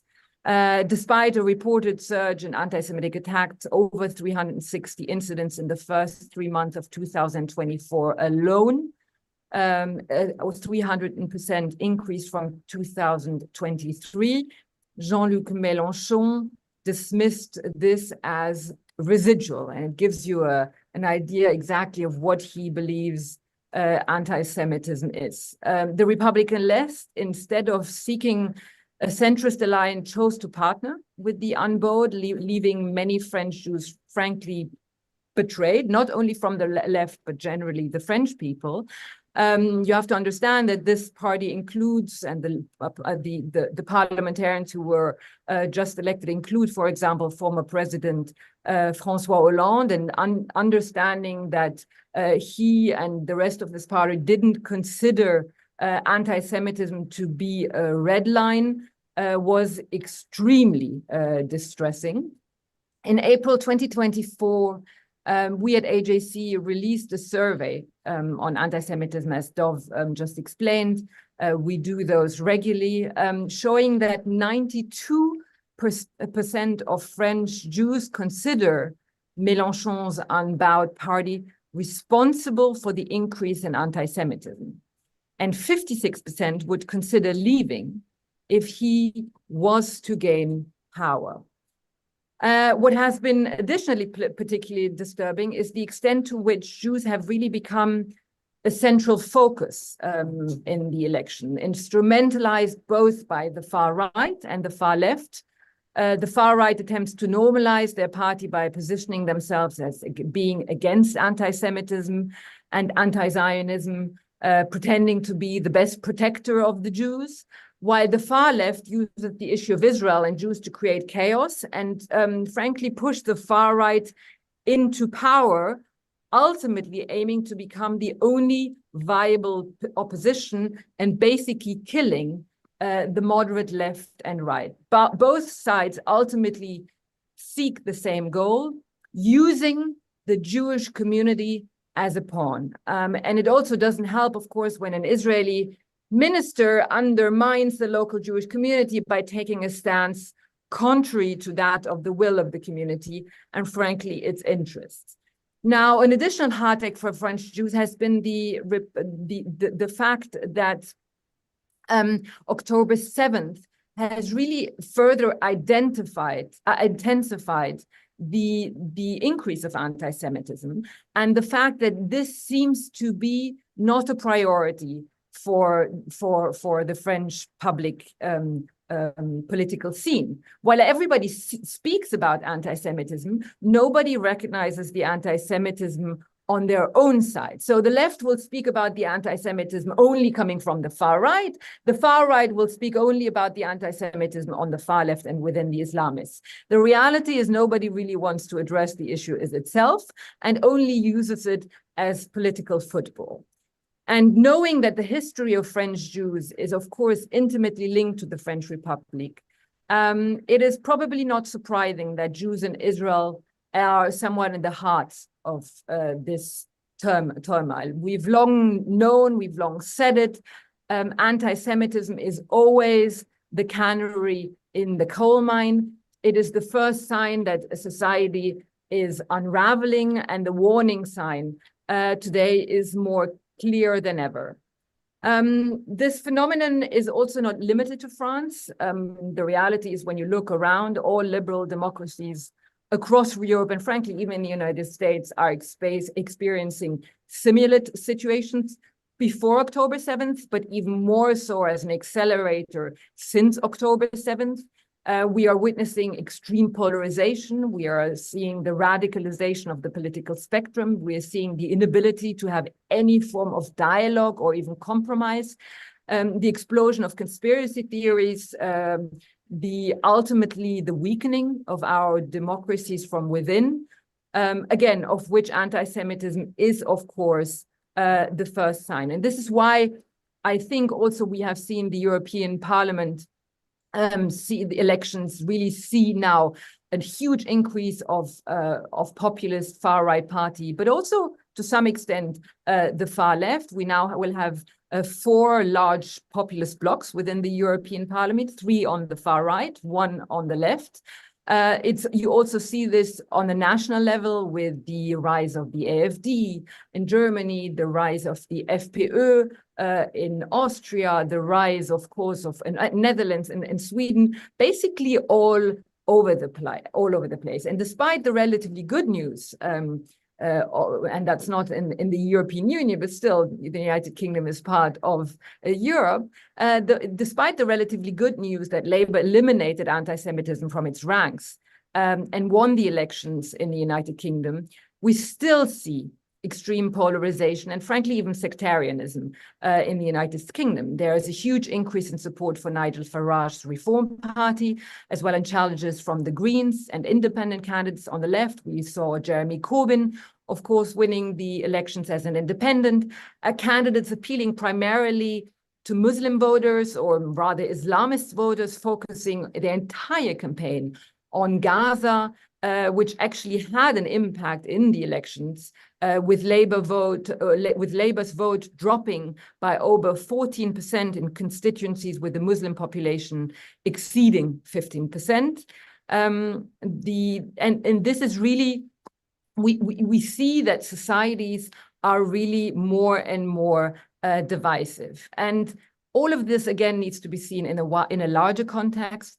Autocrats are waging a war against us both from the outside and the inside. Russia has rekindled its imperialist ambitions, with President Putin viewing the fall of the Soviet Union as the greatest tragedy of the 20th century.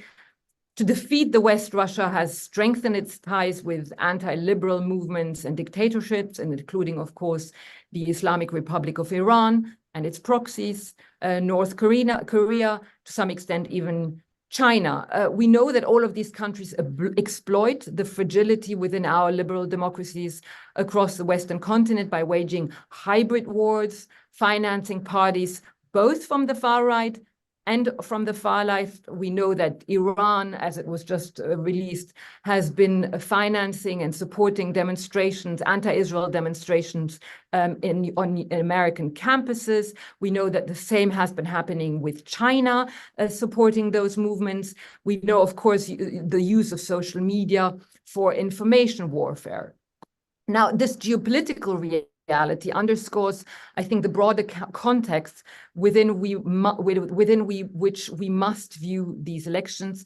Many of those claiming to defend democratic interests and who call themselves patriots, whether from the far left or the far right, are in reality often aligned with the objectives set by enemies of our democratic values and democratic liberal societies. Supporting one extreme against the other will ultimately only undermine both the individual nations and the broader Western alliance. Now, what else can I say? Maybe I'll just finish with one sentence. I'm in the middle of reading Albert Camus again and again and again. I would recommend for everybody to do this again. Albert Camus said in his Nobel Peace Prize acceptance speech, a sentence that I think is today more relevant than ever. Each generation, without doubt, believes it is destined to remake the world. Mine, however, knows that it will not remake the world, but its task is perhaps even greater. It consists of preventing the world from falling apart. Now, to my ears, this sounds more relevant than ever, and this is the task that I have set upon myself and that I think my organization, AJC, is trying to accomplish on both sides of the Atlantic, in Israel and everywhere, really, the Western world. Thank you very much. Thank you very much, Simone. We return to you later on for question after our second speaker. And especially people will ask you, you know what, every time I go to a journalist on TV in Israel or wherever, I say, why they do not pack their packages? What do they wait for? They don't learn from history. And once you tell me, where do you want to go? Where do you think, as Denis Sharbit said before, where to go? You remember the joke of Rabbi José Zambert in France? He said there are only two places in the world where the Jews are in danger: Israel and the diaspora. So this is the point. We are not anywhere we know a safe place today. So anyway, I'm pleased to introduce Professor Denis Sharbit, who has spoken before, and everybody know him here, a distinguished scholar in political science, French studies, and other things from the Open University of Israel, currently on sabbatical in Paris. Professor Sharbit's expertise is French politics and Jewish identity and Zionism, make him ideally suited to provide the historical context of the rise of extremism we are seeing today. His on-the-ground perspective from Paris will offer us valuable insight into current trends and the historical roots. Professor Sharbit, welcome. We look forward to your analysis. Thank you. Thank you very much, Dov, and thank you for hosting me, and from the GTPI, from Ben Gurion University. I am very happy, and I will come back in two next week, so I will rejoin all of you. I want to try to describe the situation, the current situation in France regarding the result of the parliamentary elections, but focusing on the surprise, because as you know, there was a big surprise for since the last European election. All the public opinion and the political class and the media were convinced, were persuaded.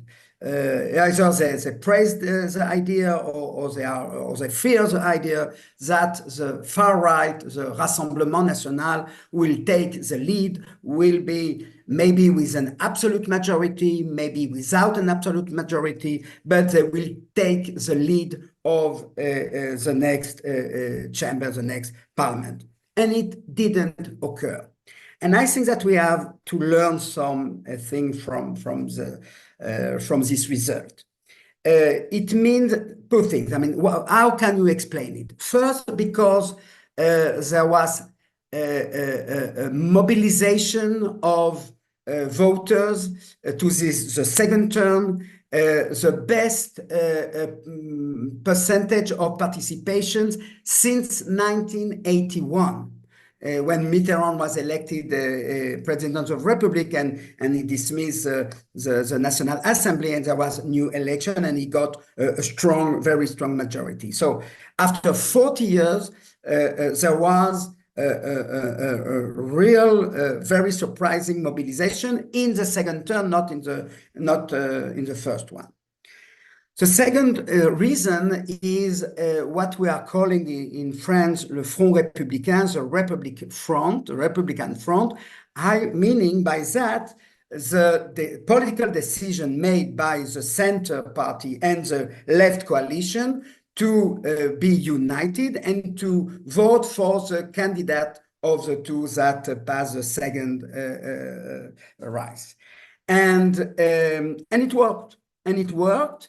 And therefore, the result was the following: 187 seats for the Popular Front, 159 seats for Macron, and Marine Le Pen with only 142 seats at the present parliament. And I want to explain what happened, or I want to try to explain what happened, a part of the percentage of voting that raised and the success of this Republican Front, the agreement for left voter to vote for a right candidate, and the agreement, the consent of right voters to vote for a left candidate. And I think that we have to connect it to the process that occurred in the 10 last years, and it's connected to what Sharon said and to what Eldad said before. The idea that the far right is not the same like it was before. And in order to understand this process of, we call it in French, dédiabolisation. I mean, the far right was the devil, and Marine Le Pen, when she took in 2011, 13 years ago, he took the lead of the National Front, it was the first name of this party, he understood that in order to be in a position to be next president for France or to get a majority at the parliament, she needs to change many important parts of his image. She has to look for a repairing image because it was so damaged as her party was connected to her father and to the National Front. And in order to understand the process she needs to do, I want to come back to the origin of the party. The party called, first we have to remember, to remind you that after French freedom from German occupation, the far right was not allowed to participate in elections. They were part of civil society, part of intellectuals. We found players, actors, writers, but they were not part of the French political map after 1945. And we had some populist party in the 50s, Pierre Poujade, but not connected to the past, only to the interest of the teeny people, of independent professionals. But it failed after some years. And of course, around the Algeria war, there was appeal for far right to maintain French presence, but de Gaulle didn't follow them in this idea to maintain French presence in Algeria. And then the first time in political France, new right or far right party raised was in 1972. It means 50 years ago. It was called the Front National, and Jean-Marie Le Pen, the founding father, participated in 1974 to French president election, and he got only 1.2%. It means that in 72 there was no place for the extreme right. And why? Because, you know, it was the period or the era of growth in France, and there was no place for it. But when, since the 80s, with the issue of immigration, the Front National succeeded in getting some places at municipal election, at legislative election, and also for president race. The fact was that the image of the Front National was so bad that it was clear that there is no way for a very strong party. And why?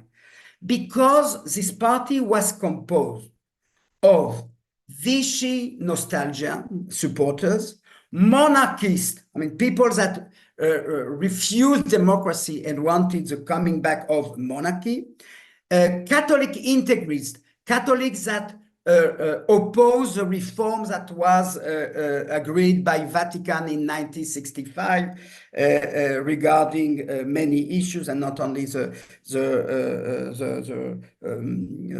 dislike of anti-Semitism. And of course, of Algeria supporters, the French Algeria supporters. And then, in order to give this party some place, it has to free himself of these four different groups of supporters: the Vichy one, the monarchist one, the Catholic, very stronger Catholic beliefs one, and the Algerian supporters. And of course, it was a question of generation. And when in 2011, Marine Le Pen, Jean-Marie Le Pen's daughter, took the power, in her party, as the head of the party, she understood that she needed to change the image of the far right. And two main points, by which it was not the only ones, but two main points to prove that she changed the image of the party was connected to anti-Semitism, especially to Holocaust, remembrance and non-Daniel, like his father was supporting it, and the relationship to Israel. It was more easy for Marine Le Pen to start by taking distance from his father's attitude to Holocaust. For example, she said that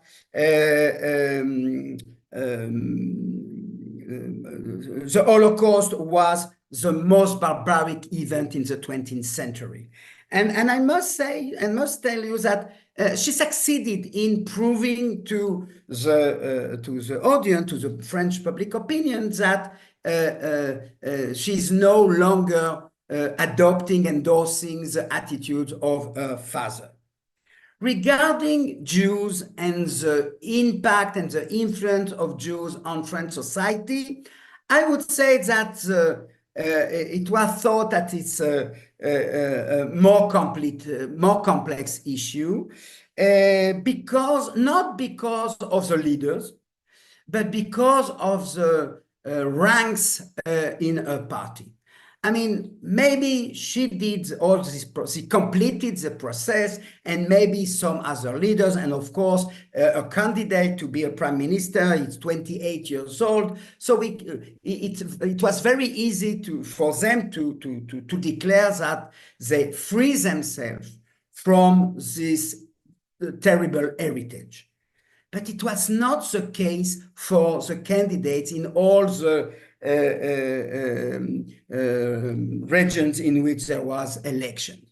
And at that point, it was really understood by French public opinion in the last week that this idea that they are no longer like the previous parties, the Front National, was not so clear.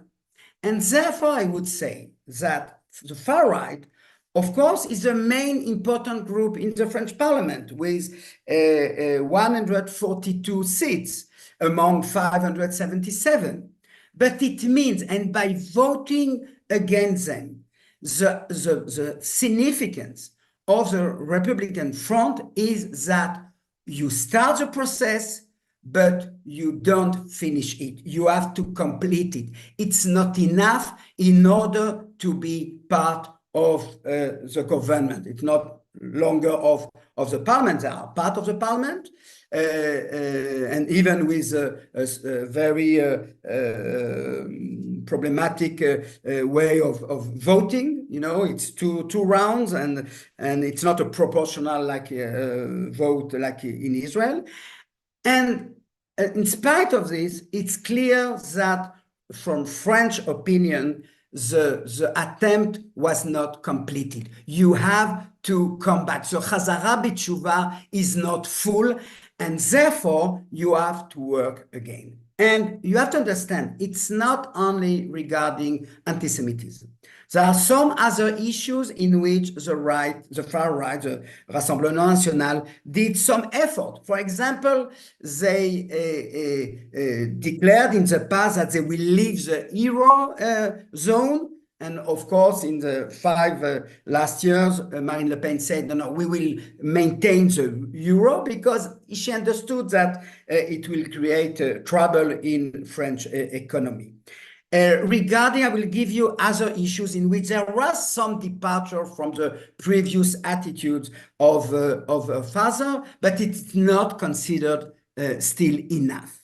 I will take the example, the main issue of immigration. You know, for years it was thought that the French, the National Front Party is one single issue party, focusing only in immigration. And she changed a little bit in that question, saying because in the past she declared that under a presidency, she will check again who was naturalized as a French. She will look back at the candidates that were accepted as French citizens. And 5 years ago, she decided, 7 years ago, sorry, she decided to leave this issue and to say, we will be very strict about getting new French into France, but we will not consider again the person that was accepted as French. And 10 days ago, Jordan Bardella, he was candidate for being prime minister, decided to declare that he will consider again the opportunity for people that got to citizenship if they are entitled to hold some very major position in the French administration. And it was a big mistake because it was a way, even by reducing the idea of coping with binational, it was a way to say we will come back to a history in which there are French and there are other French, French with only one nationality and French with 2 nationalities. And it was, even if it was not the same, but it reminds that the Front National is not so far from Vichy regime, in which there was distinction between French Jews and the other Frenches. Of course, it was not the same measure. It concerned only appointments at the public administration, but this idea of suspicion of because you hold 2 different nationalities, you are suspected of not being loyal, not being faithful to France, creates in the public French opinion the idea that they didn't finish the process of aggiornamento, as we said in Italian, of being more open or more open to the French Republican values. And then I want to say that what happened last week or on Sunday was the French collective decision saying to Rassemblement National, for the voter, you are part of legitimate political French party and French parliament. But for the two other third, it was a message that, and especially for persons that decided not to abstain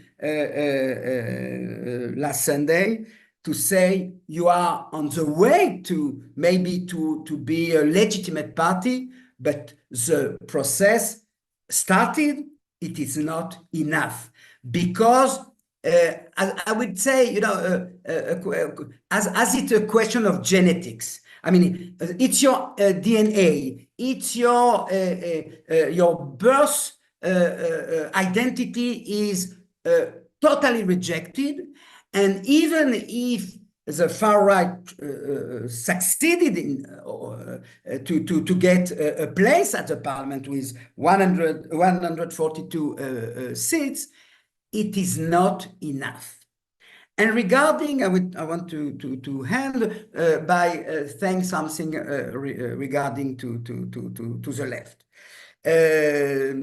Of course, for Jews, the bad news is that there is some fear that ministries or members of LFI, of the leftist party in the left bloc, will be part of the government. I think there's a fear because they were not only anti-Zionist after October 7, they were also anti-Semitic. I mean, they used very, I mean, there are many sentences, many quotes from the leaders of LFI that showed that they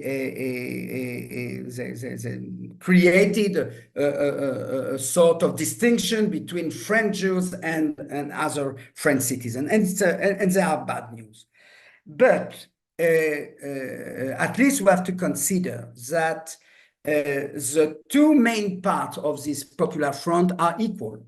The Socialist Party is 65 and another 5 seats, 70 seats, and the leftist element got 71. So maybe there will be a split between the two. It may occur. Of course, it will be very important for Jews to learn about it. But I want to end by a conclusion regarding Jews, regarding French Jews, because they were at the center of the campaign. First, because there was regarding Jews, regarding French Jews, because yes, regarding French Jews, there were two main important leaders.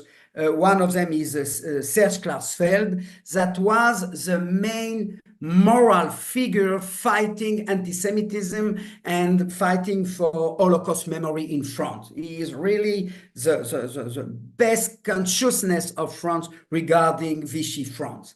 And he decided 2 weeks ago, it was not the first time, but he repeated again 2 weeks ago, that in case of confrontation between a candidate of the LFI, of the leftist tendency, and of the national rally of Marine Le Pen, he will vote from Marine Le Pen. He was a sort of Herrscher, yes, to give kashrut to Marine Le Pen faction. And it created some trouble among French Jews. And I would finish by saying that maybe Marine Le Pen will succeed in this process of cleaning a party from anti-Semitism and endorsing support for Israel. And maybe in the left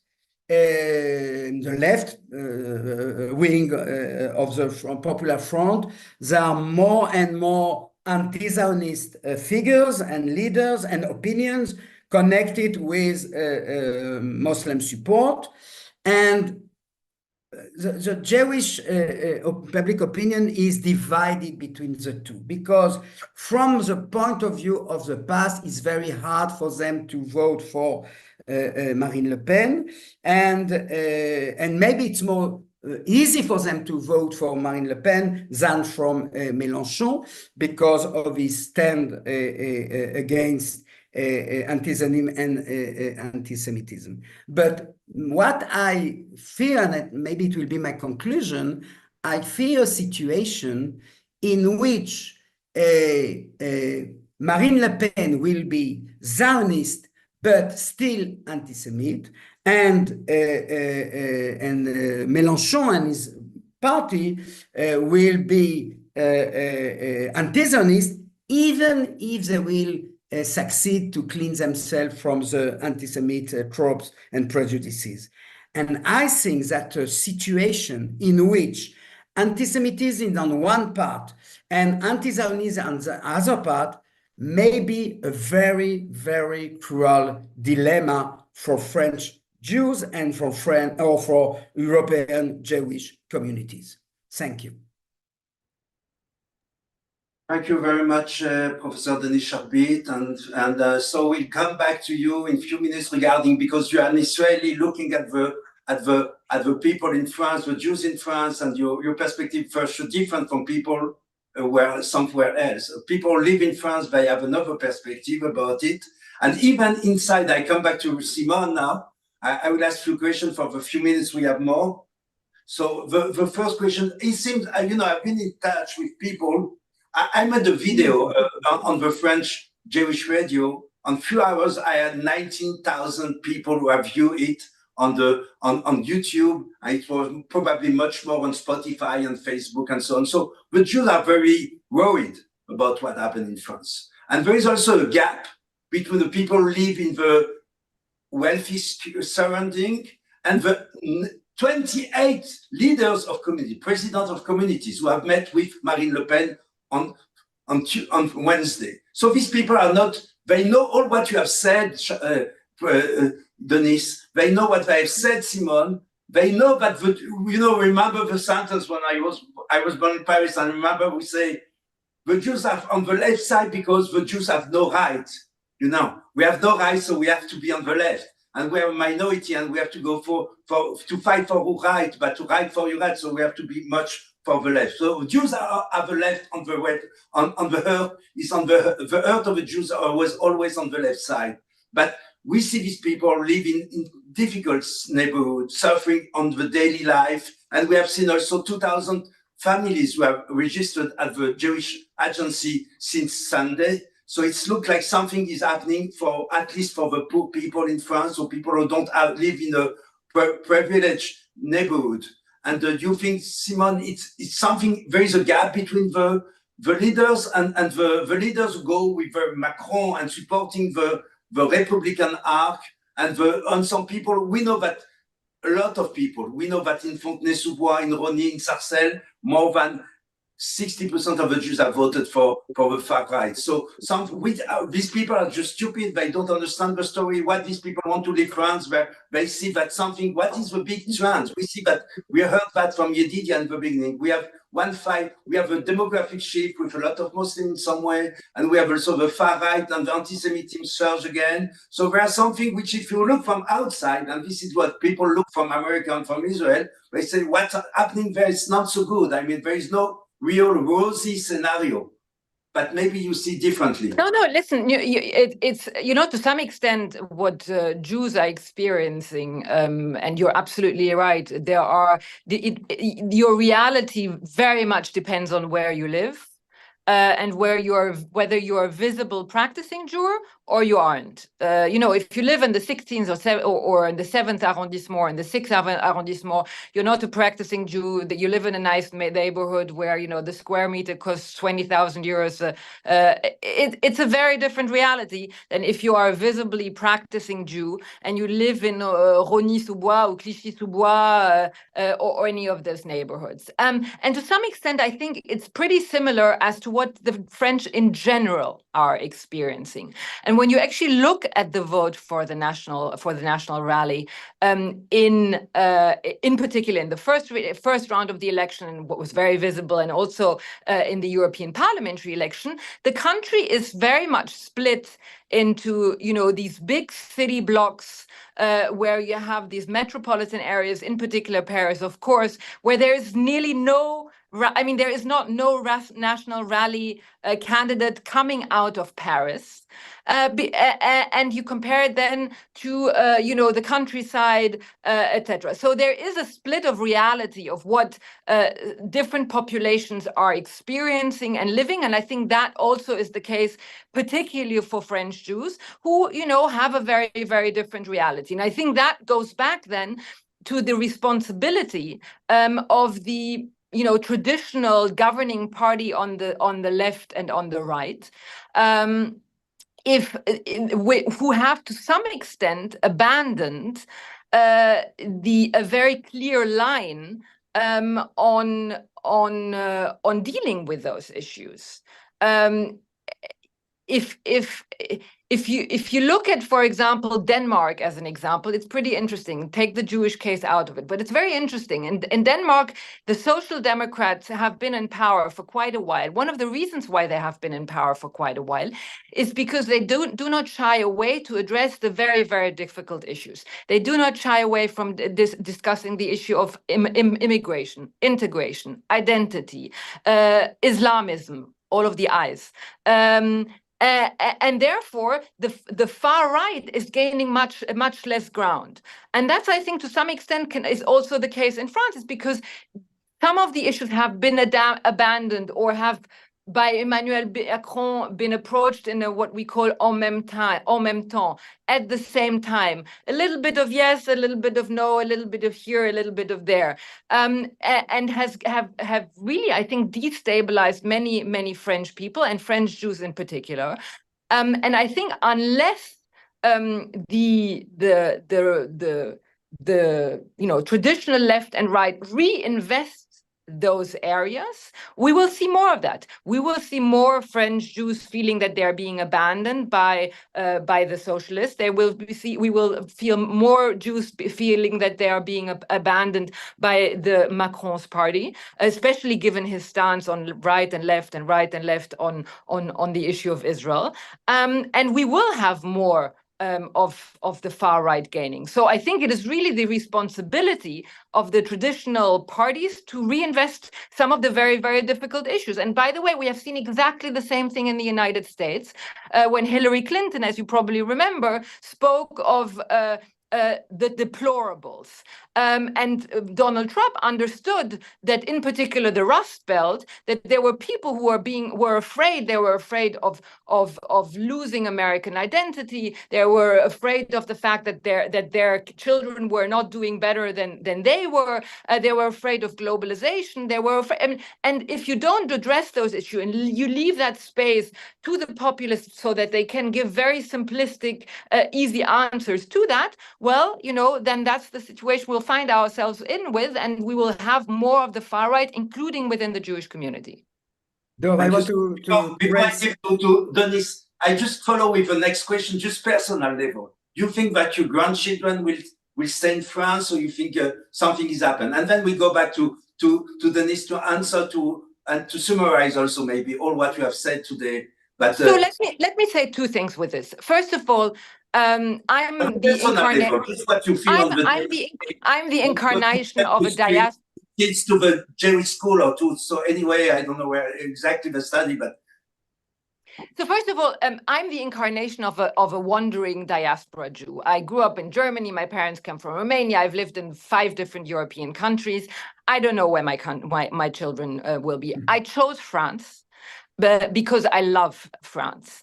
And I'm intimately convinced that if we lose France, if France, as Manuel Valls said, France without its Jews is not France anymore. If France's Jews are lost, France is lost, Europe is lost, and I think that the liberal West is lost. So I'm for now here to stay, but of course I ask myself the question. I'm asking myself the question if I'm a responsible parent to continue to have my children grow up in France. I see my every single friend I have in the Jewish community ask themselves exactly that same question. But you know, something happened, I think, on October 7th, and that was the feeling that has not left me ever since, is there is nowhere else to go anymore. The world has shrunken. You said, you made the joke earlier on between diaspora and Israel. The world has become a very, very dangerous place for Jews everywhere. Yes, Thank you, Simon. and also in But Israel. you have 10 minutes. Just give Yes. us what could happen, what the scenarios, what we have to do, everything. The floor is yours. Okay, I want to start by raising an objection regarding a populist way by which, Dov, you present the French community as divided between elites and the popular person. I don't say that it's not, there is no different classes, of course, but I think that we may find among Jewish elites, including Klarsfeld, many that supported the Rassemblement National. I don't know if many, but yes, they are. You're right. Yes, of course they are. I mean, it's and it's close and it's connected to what Sharon said before. It's not only if it's good for Jews, it's also a question of what is your way of putting all the issues between liberal, left, right, nationalist, ethnic issues. And I think that voting for RN, for Jews, is not only a question where I'm living, because I'm quite sure, as Simon said, that in the 17th century and in 17th arrondissement, 17th suburb, there are a lot of Jews, very rich Jews. I mean, there are no problem of social ones, and they voted for Rassemblement National. It's the first.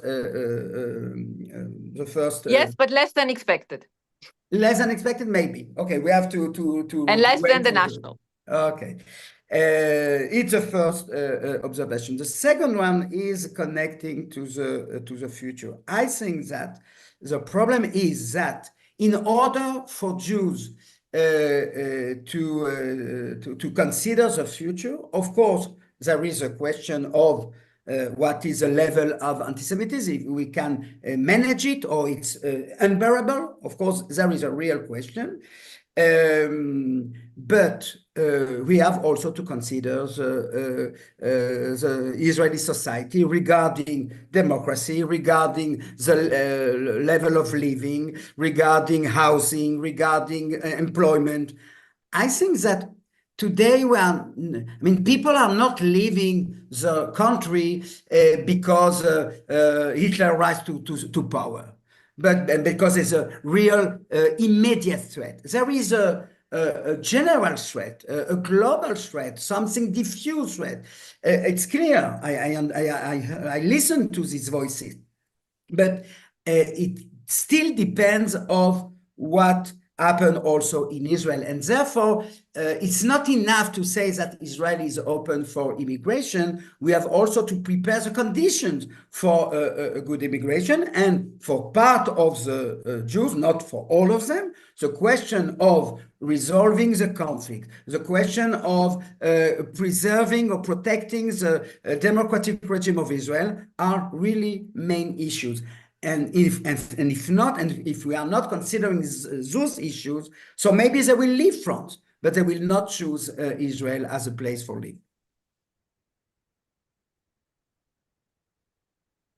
Denise, thank you so much. I would like to, it's to be continued. You know, many people say America is becoming Europe. So it's very important for all of us, not only the people living in the whole continent, to follow what happened.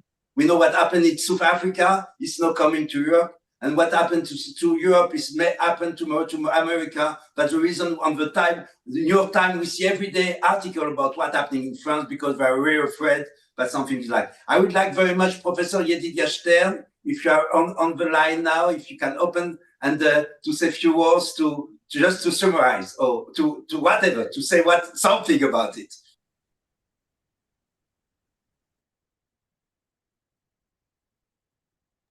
Open up your microphone. Okay, please. now you can hear me? Okay. First of all, thank you very much for organizing it, Dov and Sharon, and thank you for all the participants. It's not the happiest kind of conversation, obviously, but it reflects reality. This is our reality as Jews.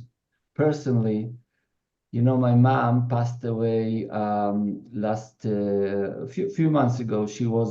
When she died, she was 104. So she was experiencing the first, the first wave of anti-Semitism in Poland before the Shoah. Made Aliyah, that's why she survived, and all her family was killed. And I was raised like with Adam and Chava at home, you know, only my parents, nobody else.